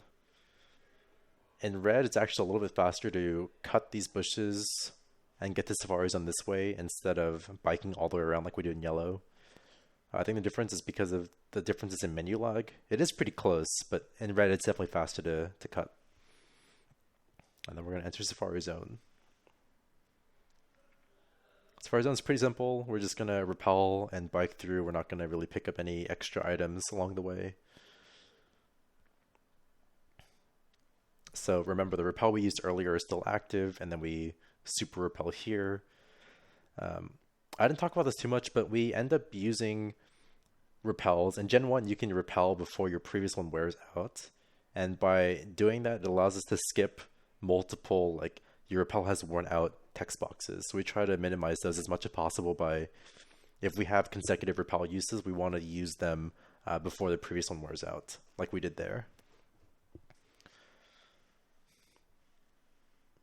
So we bike through, pretty simple, just movement. Repel wears out. And then we pick up the gold teeth, which is needed to get the strength TM, and then we're gonna get surf from the this guy.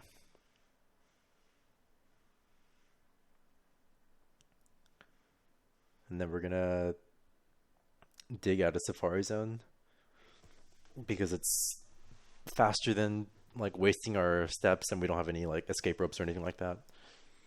And then we're gonna fly back to Fuchsia to fight Koga.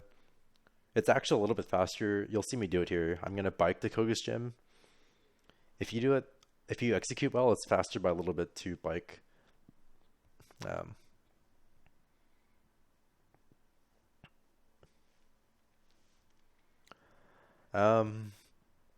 It is possible.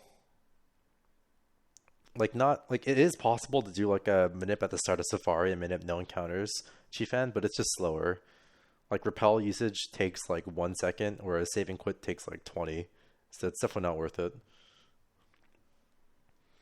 Yeah, this fight is pretty simple. We just Earthquake all of the Pokemon. They all die in one hit, so it's pretty easy fight.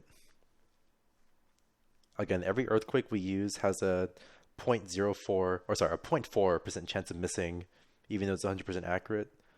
So as long as that doesn't happen, we are guaranteed to win this fight.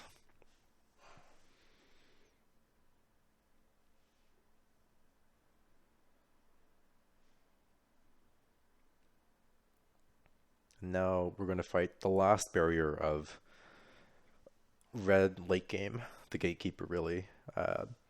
This Drowsy dies to an Earthquake. It's guaranteed, assuming the Earthquake hits. But the Hypno does not die. I'll pause and explain what the Hypno does after we see him on screen.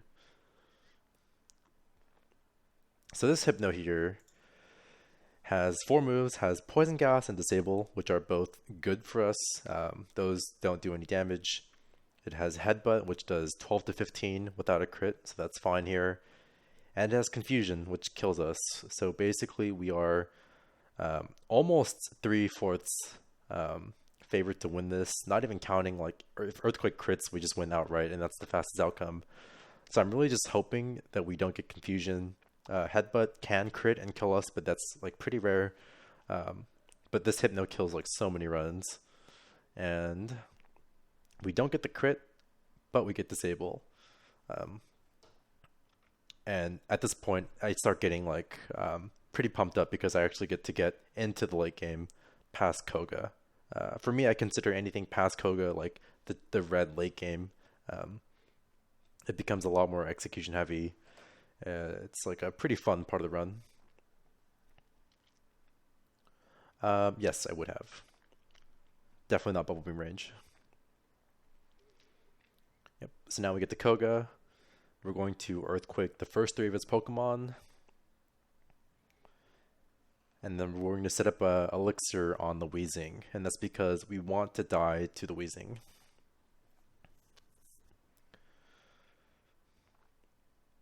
So this strategy is the main reason why Nidoking is better than Squirtle for the general speedrun.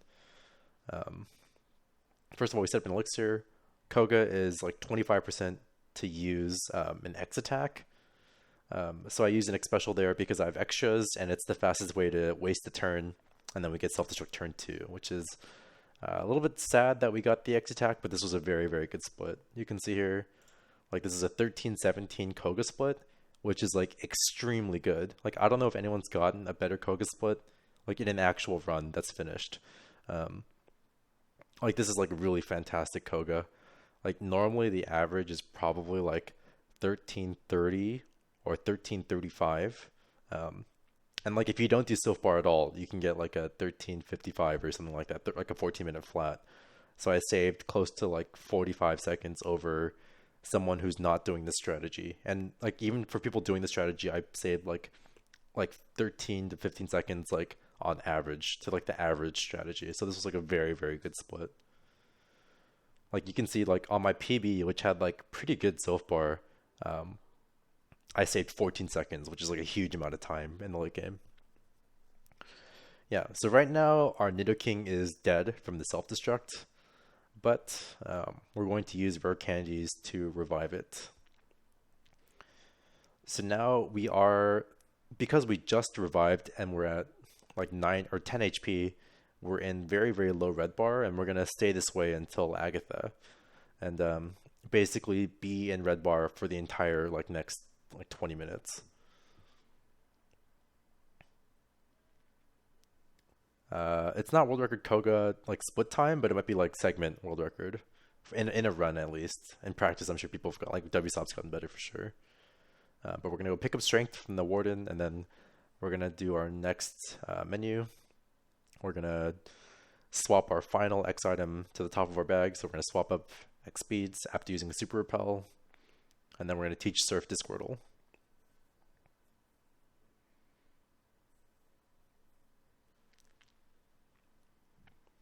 In my PB, I actually make like a ton of mistakes in this split, so it's gonna be pretty funny. We're gonna see like a huge time save when that's not really normal. Like this is by far my PB's worst split, which is pretty funny. Um, I think attempts count.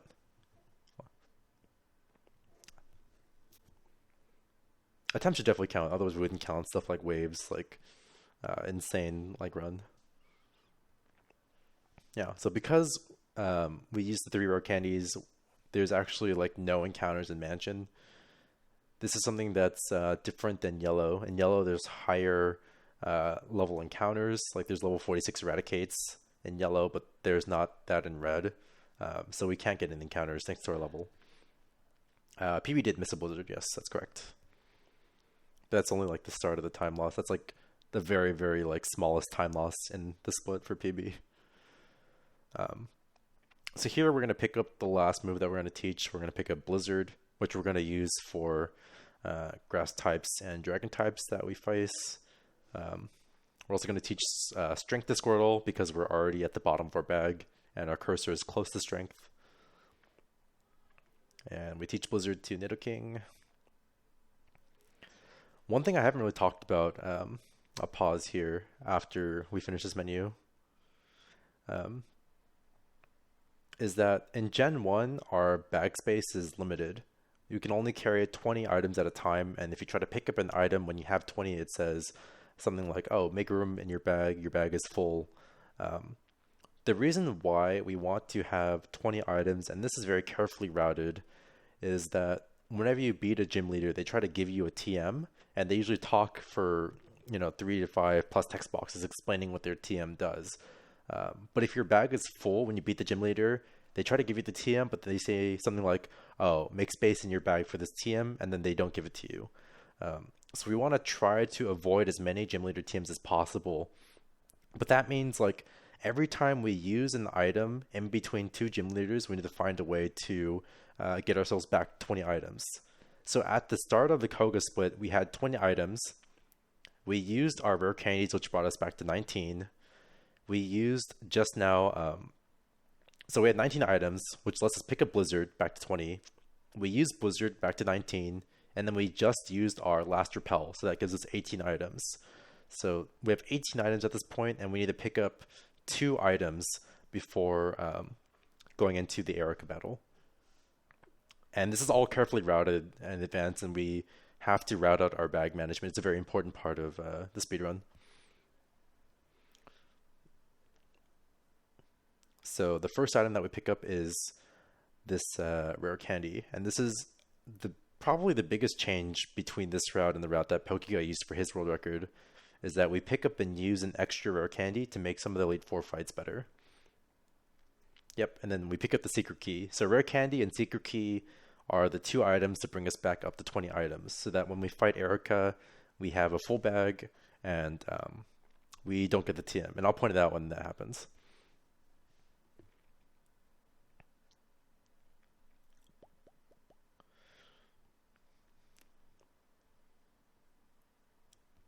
Yep, so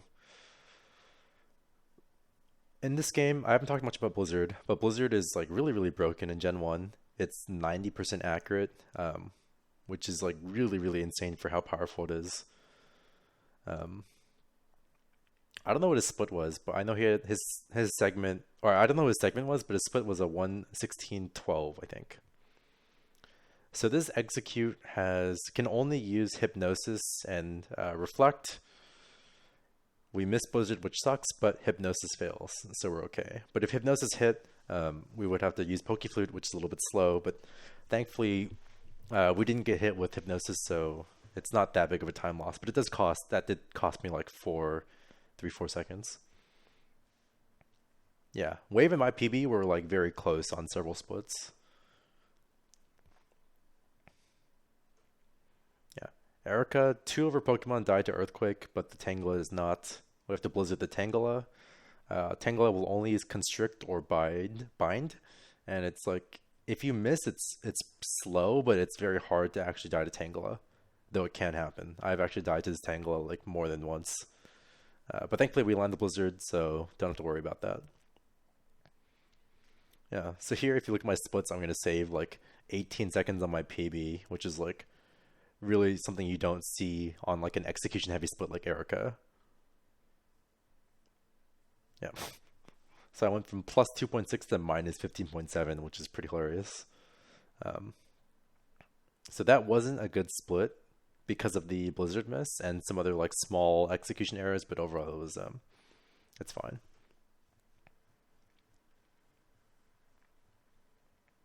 So now we're gonna fly back to Blaine and fight him. One thing about these questions I'm gonna say is that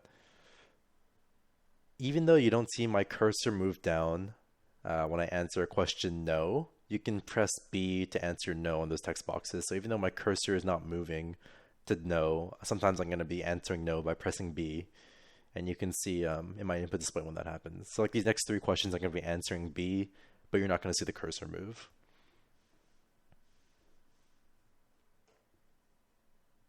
So like right there, I answered B even though my cursor didn't move.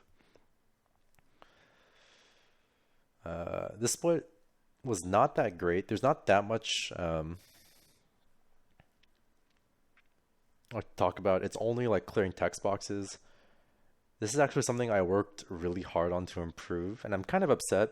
Not upset, but I'm a little bit sad that this split wasn't better considering how much I practiced it. But like you can save or lose a lot of time by like clearing these text boxes well. Like I was probably losing like 3 seconds just to like bad text boxes. Um, and I didn't like have a great split here, but I did save some time before my PB, so I'm happy I got this improvement. But yeah, this like clearing the text boxes, it is like pretty important to try to practice it, and um, mine were it wasn't terrible, but it wasn't like great either for me. So one thing about the Blaine fight is Blaine's AI, he's actually 25% to use a super potion, even at full HP. And if he uses a super potion turn one, it saves like 5 seconds because um, if he doesn't super potion, the Growlithe will always use agility. And the agility means the Growlithe is faster than you and gets an extra turn in. So you have to Earthquake it here. Because I'm slower, I have to Earthquake, and the Growlithe gets another agility off. But if I got Super Potion turn one, I would have been faster than it. It would not have used agility, and I would be able to just Horn Drill and save 5 seconds. But I didn't get it, so it's not a huge deal, but it is a little bit sad I didn't get the time save there.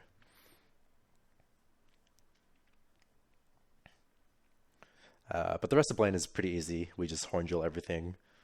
It's one of the few fights in Gen 1 that's actually you're just guaranteed to win. Even like there's no chance of like Gen 1 misses screwing things up. It's you just win. Yeah, so you can see my it's like a low 258. Um, like 255 is possible, so I lost like around 2 seconds here to bad like text boxes, which is not great.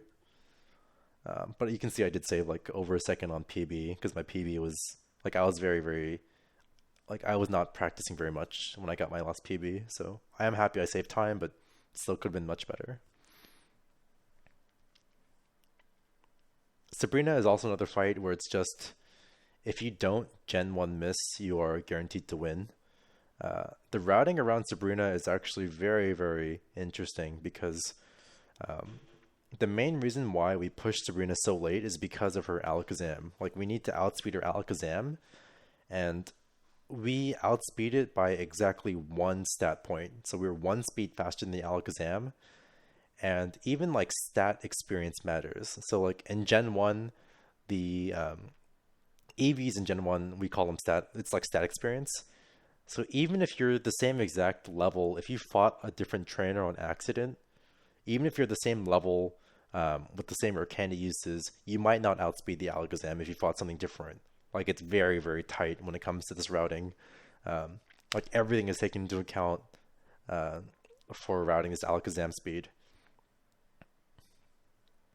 And because I didn't do anything weird, like I didn't fight like a different trainer. Like I did fight the extra gentleman, but that didn't change. Like that's not gonna like reduce like give me less stat experience. I outspeed the Alakazam and don't Gen 1 miss, so it's fine. I think I got a 143 here, which is not great, but I think I still save time on PB. Yeah.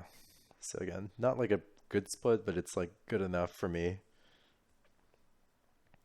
One thing we do here is we actually walk to this teleport pad before using dig. And that's because by digging on the teleport pad, you can see like we zoom up right here and it gives us the teleport animation. Doing this is slightly faster than just digging out normally. Um, there's nothing like special about like that particular tile that allows us to dig. We can dig out of anywhere in Sabrina's gym, but the dig animation is just slower than the teleport animation, and this is a little bit faster, so we end up going for it. So after we dig out, we fly back to Viridian for the last gym leader. I have no idea, Minnow, but it probably involves like Carboses.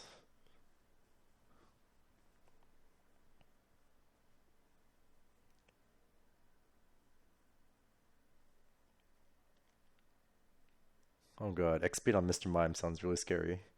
I guess if you're not in red bar, it's like not that scary. Actually, can I, yeah, that makes sense. Thanks, Jimmy. Yeah, so this fight's also pretty easy. It's just a Rhyhorn that we Earthquake. Another fight where if you don't Gen 1 miss, you win the fight. And we don't. But now we get to the black belt fight. So this black belt, we have to set up an X accuracy because we don't have a good way of one-shotting his Machokes without a setup turn. This Machoke has Karate Chop, which is like 70% chance to crit, and if it crits, we die. So this is like basically 16% to die to this fight, and thankfully we get focus energy so we live. But this black belt is like a major gatekeeper for killing runs in late game. We blizzard the Machop because not only because we're out of horn drills, because it also saves a text box. It saves like the 1 KO text box.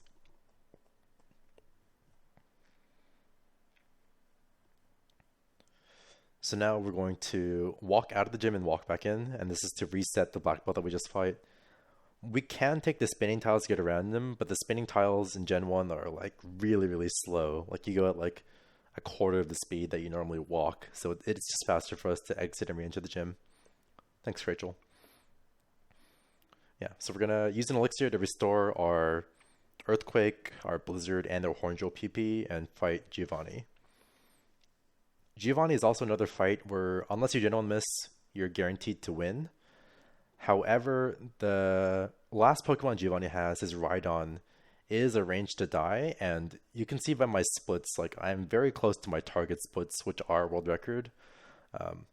So I'd really like to get the range if I can. What's up, Wanley? Yeah, so the first 4 Pokemon all died to Earthquake. Not really anything crazy here.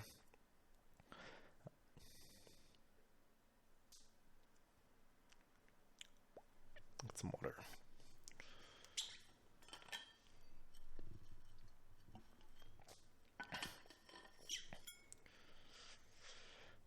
Yeah, so this right on here, it is around 55% die, including crits. I land the Blizzard and I get the range. Even if we miss the range, the Rhydon can't kill us. It uses Fissure, and since we're faster than the Rhydon, Fissure does nothing. But getting the range is really nice, and I end up saving like 3 seconds on my targets, which is very cool.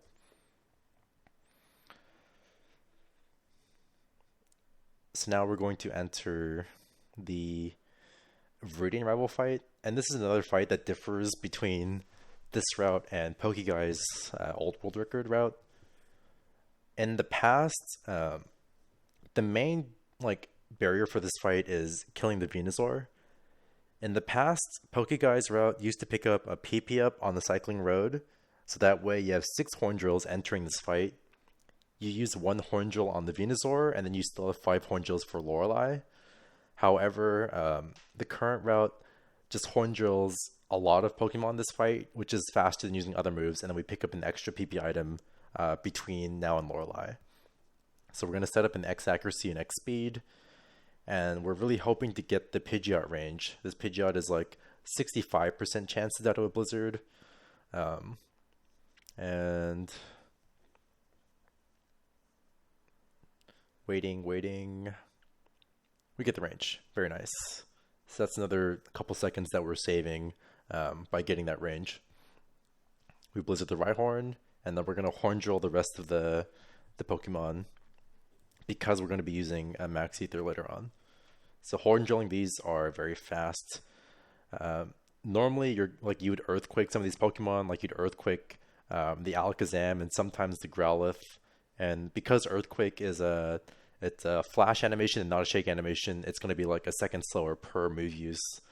So just horn drilling everything is very fast, and we don't have to worry about the Venusaur.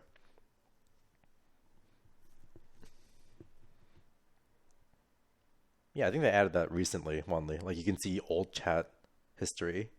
Um,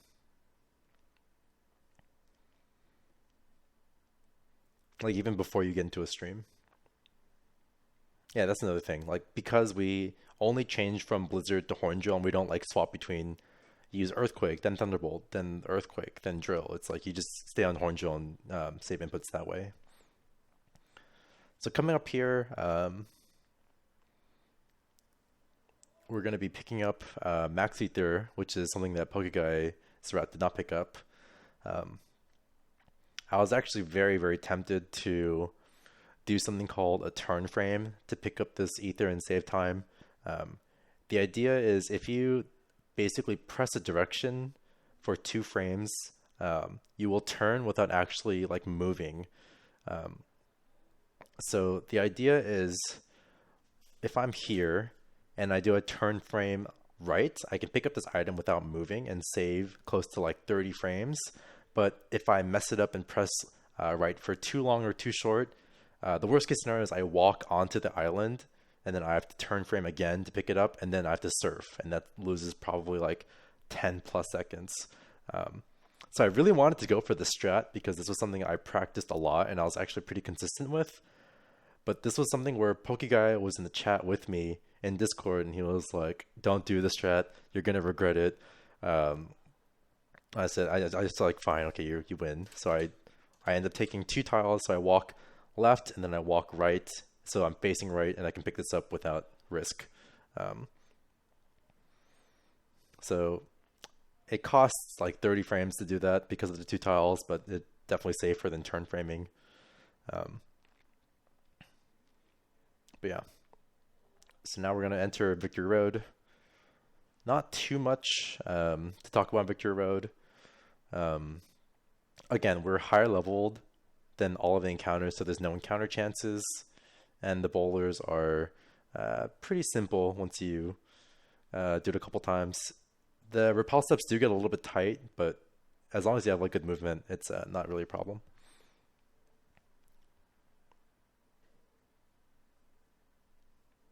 Yeah, Wave Pokeguy, Stringflow, and Hellboy were all there. I didn't stream this run. This was like an offline attempt, but once I got past Flute, I started screen sharing in Discord, and people just joined. Yeah, so at this point, I have time to talk about, since all we're doing is pushing boulders, the next strategy coming up. So there's two main ways that you can get past Lorelei. The first main way, and this is the most common, is you deposit your Squirtle and your Paris. I also bonked there, a little bit of a mistake. Um, you deposit your Squirtle and Paris, turn one on Lorelei, you send out your Pidgey, and it dies to Dugong's Aurora Beam. And then Lorelei is basically guaranteed to use Rest turn 2, which gives you a free setup turn to X Accuracy and Jewel the Rest. So that fight is almost guaranteed to work. It's like 99.6-ish percent chance to win. I also flash Pokedex here, which is another mistake. Um, the second strategy is something we call YOLO Lorelei, where you deposit all three of your extra Pokemon and you just X Accuracy turn 1. And it's basically a 50-50 if you get Aurora Beam or Rest. If you get Aurora Beam, you die unless you get General Miss, and if you get Rest, you win. And by doing YOLO Lorelei, you basically have to win a coin flip, 50% chance to die, but if you don't die, you save like 18 seconds. So I'm looking at my target splits at this point, and I'm behind my target by 5 seconds. And my target splits have a pretty good E4. Like, it's not like a perfect Elite Four, but it's like it expects nothing to really go wrong. And so in my head, I'm thinking I'd rather YOLO Lorelei, and like if I live, I'm pretty likely to get record because I have like a bigger buffer for things to go wrong on Agatha and Lantern Champion. Rather than taking the Lorelei fight safer and then like hoping for a good Bruno fight and good Agatha fight. So there we use one of the max ethers that we pick up on a horn drill, so that way we have enough max ethers. We have enough horn drills for Lorelei, and then at this point I'm basically decided, okay, I'm gonna YOLO Lorelei. And at this point, like in my head, I don't really expect runs to survive. I'm always like this, so I'm just thinking, time for this run to die. It's been a pretty good run. It's been pretty fun talking with people in chat or in Discord, but yeah, this one's gonna die. So other than like I bonked in Victory Road and like flash Pokedex, but other than that, it was like okay. Like a couple mistakes, obviously, but it's not like I'm not too upset about it. So here I'm going to deposit all three Pokemon instead of just two. So deposit Squirtle, deposit Pidgey, deposit Paris. I actually practiced this deposit a lot because I used to be pretty bad at it, and now I can like do it pretty quickly. Pretty happy with that execution. And now the fun part. So basically 50-50 to chance, 50-50 to live or die. If I see Rest, that means I live. Oh yeah, my bot's not active right now. I thought about turning it on, but I just forgot. and I see rest, and I'm like, oh my god. At this point, I start getting a little bit hyped because this has a very realistic chance of getting record. So I'm like, oh, this is like people start getting hype in chat as well in the Discord. Um, so the rest of Lorelei is free. You're gonna see that I'm gonna save a little bit of time over my PB and target, and that's because I don't have to spend time swapping to Pidgey, letting Pidgey die, and then swapping back. But there's also more time to be saved at the Hall of Fame because I only have Nidoking instead of Nidoking and Pidgey. So I save, I think, like 7 or 8 seconds at the Hall of Fame as well. Um, so I'm effectively an extra like 8 seconds ahead of my PB and target on top of whatever my splits show. So I'm like very, very comfortably ahead of world record at this point. So for Bruno, there's not too much that can go wrong. You are 2% likely to die to Bruno, and that's only if he uses Slam and it criticals you. But other than that, Bruno is pretty safe. Um, Best case scenario is that you want to take some damage from Bruno, whether that's from Rage or Rock Throw or Slam, because that lets you keep Red Bar a little bit longer. But I'm not. You don't really need this Red Bar. It's just a small benefit, and we get Rage. So Rage is the best case scenario for Bruno. That means we keep Red Bar for the entire fight instead of losing it at the very end. So that Rage probably saves like 2 to 3 seconds, maybe. Maybe Pinkish can correct me or someone else who knows. But I'm gonna think it's like 3-ish seconds that I just saved. Um, I'm gonna lose a little bit of time to PB because uh, I'm forced to use Hornjewel on these Onyxes, which is a little bit slower, but also I had to use a Max Ether instead of an Elixir, and the Max Ether is a little bit slower than Elixir. So I'm losing a little bit of time to PB, but I'm saving time on target. Yeah, so I saved like 3 seconds. Wow. So now um, I'm going to use a Super Potion for Agatha because I have to set up on the Gengar and it has Nightshade, so I want to be able to survive that. And then I use the Rare Candy. And this is where the route really differs from Pokege's route is we're able to Rare Candy and have an entirely different Agatha strategy. And I'll sort of pause and explain what's happening. So Agatha's lead is a Gengar. This Gengar has Hypnosis, has Confuse Ray, it has Nightshade, and it has Dream Eater. Nightshade here is the best case scenario because we get Red Bar from Nightshade, we can set up our X Special, and we're not going to die to the Gengar. Dream Eater is the second best because it does nothing. Confuse Ray is the worst because being confused really sucks. And Hypnosis can be okay if it fails, but getting put to sleep is also very, very slow. So we don't want to see Hypnosis. Yeah, and she can also swap. I don't know what the chance is. I think it's like 20. If I were to guess, I'd say like 20 or 25% to swap. Maybe less than that. 8%. Wow, much less. So she can swap as well. So this fight has a very, very big chance to swing this run. For example, Wave Warriors PB is basically tied with mine. Almost tied with mine, like entering this fight. He gets Hypnosis and he gets trolled by this fight, and his PB is like basically doesn't get world record because of that fight. So we'll see what I get. But we set up an X Special. So after we set up this X Special, we are faster than everything in this fight. I didn't really explain this earlier, but like because we have all the badge boost, we have a speed badge boost, attack, defense, and special. When we use an X Special, it gives us an extra speed badge boost, the 12.5%, and that 12.5% lets us outspeed the rest of Agatha's Pokemon. So we get Dream Eater. Wow, that's very, very good. At this point, I start like freaking out a little bit in Discord saying like, oh my god, there's no way this is it. I do have to land the Blizzard. I get the Blizzard. So now, unless I general miss, Agatha is done, and this was a very, very good Agatha. Basically, as good as I can hope for. Nightshade is like the best case scenario, but you can never complain about getting Dream Eater here. So now we just Earthquake the rest of Agatha's poke, and there's only 2 fights left between this run getting world record, and now it's getting like very, very close, and I start getting very, very nervous. Yeah. So the main difference is because we use the candy at the beginning, we don't level up until after the Gengar, so we outspeed the Gengar. Whereas normally on the route that Pokeka uses, you're normally slower than Gengar, and it has like um, the possibility of using another move, which is a little bit scary. So going into Lance, we are still ahead of Pokeka's record.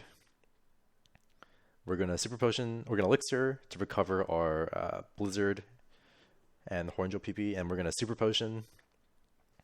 And I'll pause when we get to the fight, but this fight, we don't really have a good way of just like fighting and like one-shotting the Gyarados turn one.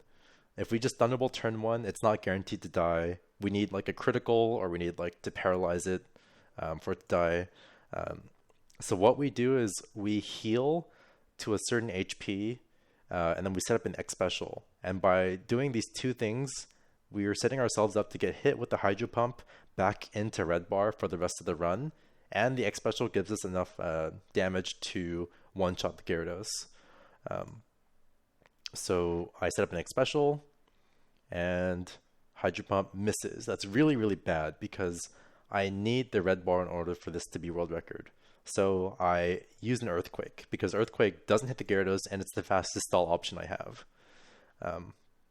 The second turn, Hydro Pump does hit me, and 29 HP. That's basically perfect HP. I'll explain why, but we don't want to be too low HP entering Champion. So this HP is very, very good because it keeps red bar basically for the entirety of the Champion fight, but it's not too low where I'm at risk of dying. So that was really good. I set up an X speed to outspeed the Aerodactyl, and continue using Blizzards on the Dragonair and Dragonite. These Dragonairs, if I miss a Blizzard, it's not that big of a deal. The Dragonairs will only use Agility, and the Dragonite will use Agility or Barrier. So I'm not at any risk of dying if I miss a Blizzard. But it does lose time if I miss it. But thankfully I didn't miss any, so very, very good fight. Yeah, so this is really, really good because I don't have to heal entering the champ fight. If you get hit to too low HP from Gyarados, sometimes you'll have to use a potion before the fight, but I'm at perfect HP to just walk directly into the fight without healing. And at this point, I'm really starting to freak out because I'm just one fight away from getting world record, and my hands are really, really shaking at this point. You can tell because like the way I'm mashing, normally I time these text boxes, but I was so nervous I didn't feel like comfortable timing it, so I was just mashing really quickly if I could. World record did have to potion, yes. So I did save a little bit of time over world record here. So the Pidgeot, I have to set up 2 X items. I have to set up an X special and an X accuracy.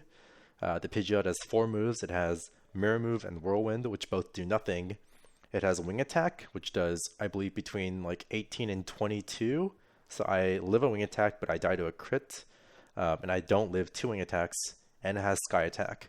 And turn 2 Sky Attack is good. Turn 1 Sky Attack can be played around, but I'm really hoping to see Whirlwind and Mirror Move. So turn 1, set up an X special.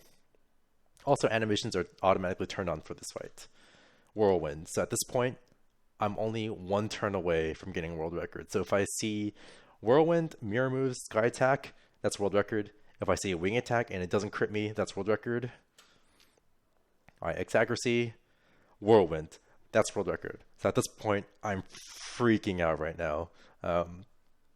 I actually like pop off so hard, and like my mic actually like pops or like peaks like when I pop off here, but I'm like I actually just can't believe it. The rest of the fight, we just one-shot everything with Hornjo.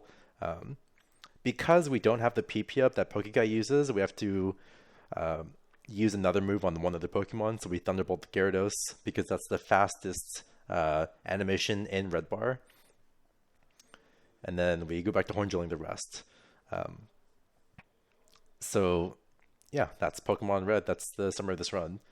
It was definitely an above average run until Surge. It wasn't like a especially good run. Surge really made the run like very average or like below average, but the Koga split and Yolo Lorelei and like the good Agatha really made this the run like what it was. like the Koga split basically saved this entire run. Koga and Lorelei. Um, yeah, I normally try to time these text boxes, like time it perfectly with like one or two button presses. But you can see I'm just like mashing. My hands were like really, really numb at this point, um, to the point where I couldn't even feel my hands. I was just like furiously like mashing my keyboard.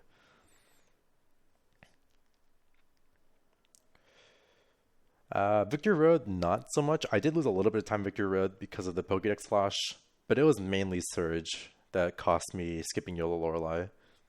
Um, if I had a better Surge fight, I would have been ahead of my splits and would have probably skipped YOLO. I would have like been like 10 plus seconds ahead of my splits and then like probably would have skipped YOLO Lorelei. But um, and of course, if I had the same exact fights, I would have like been fine. But giving myself the leeway with Yellow Lorelei to have a slightly worse Agatha or Lance fight if I needed to was really what I was going for. But yeah, that's my world record. Hopefully, um, I think I got into a lot of details toward the end, but hopefully I explained some of like the elements of Gen 1 Pokemon speedrunning. Um, I didn't go too in depth about everything. There's a lot more I didn't talk about, a lot of techniques that were used to speed up your menus or certain paths you walk to optimize things. So this is not really a guide, but just sort of a brief overview of the run and sort of different elements of it. But if you are interested, I would highly recommend um, picking up one of these games, either Red or Yellow or any Pokemon speedrunning game. They're very, very fun to run, and the community is very open. I'll try to link the Pokemon Gen 1 to 3 Discord in the description, and I'd highly recommend you join if you're interested. Thanks for watching.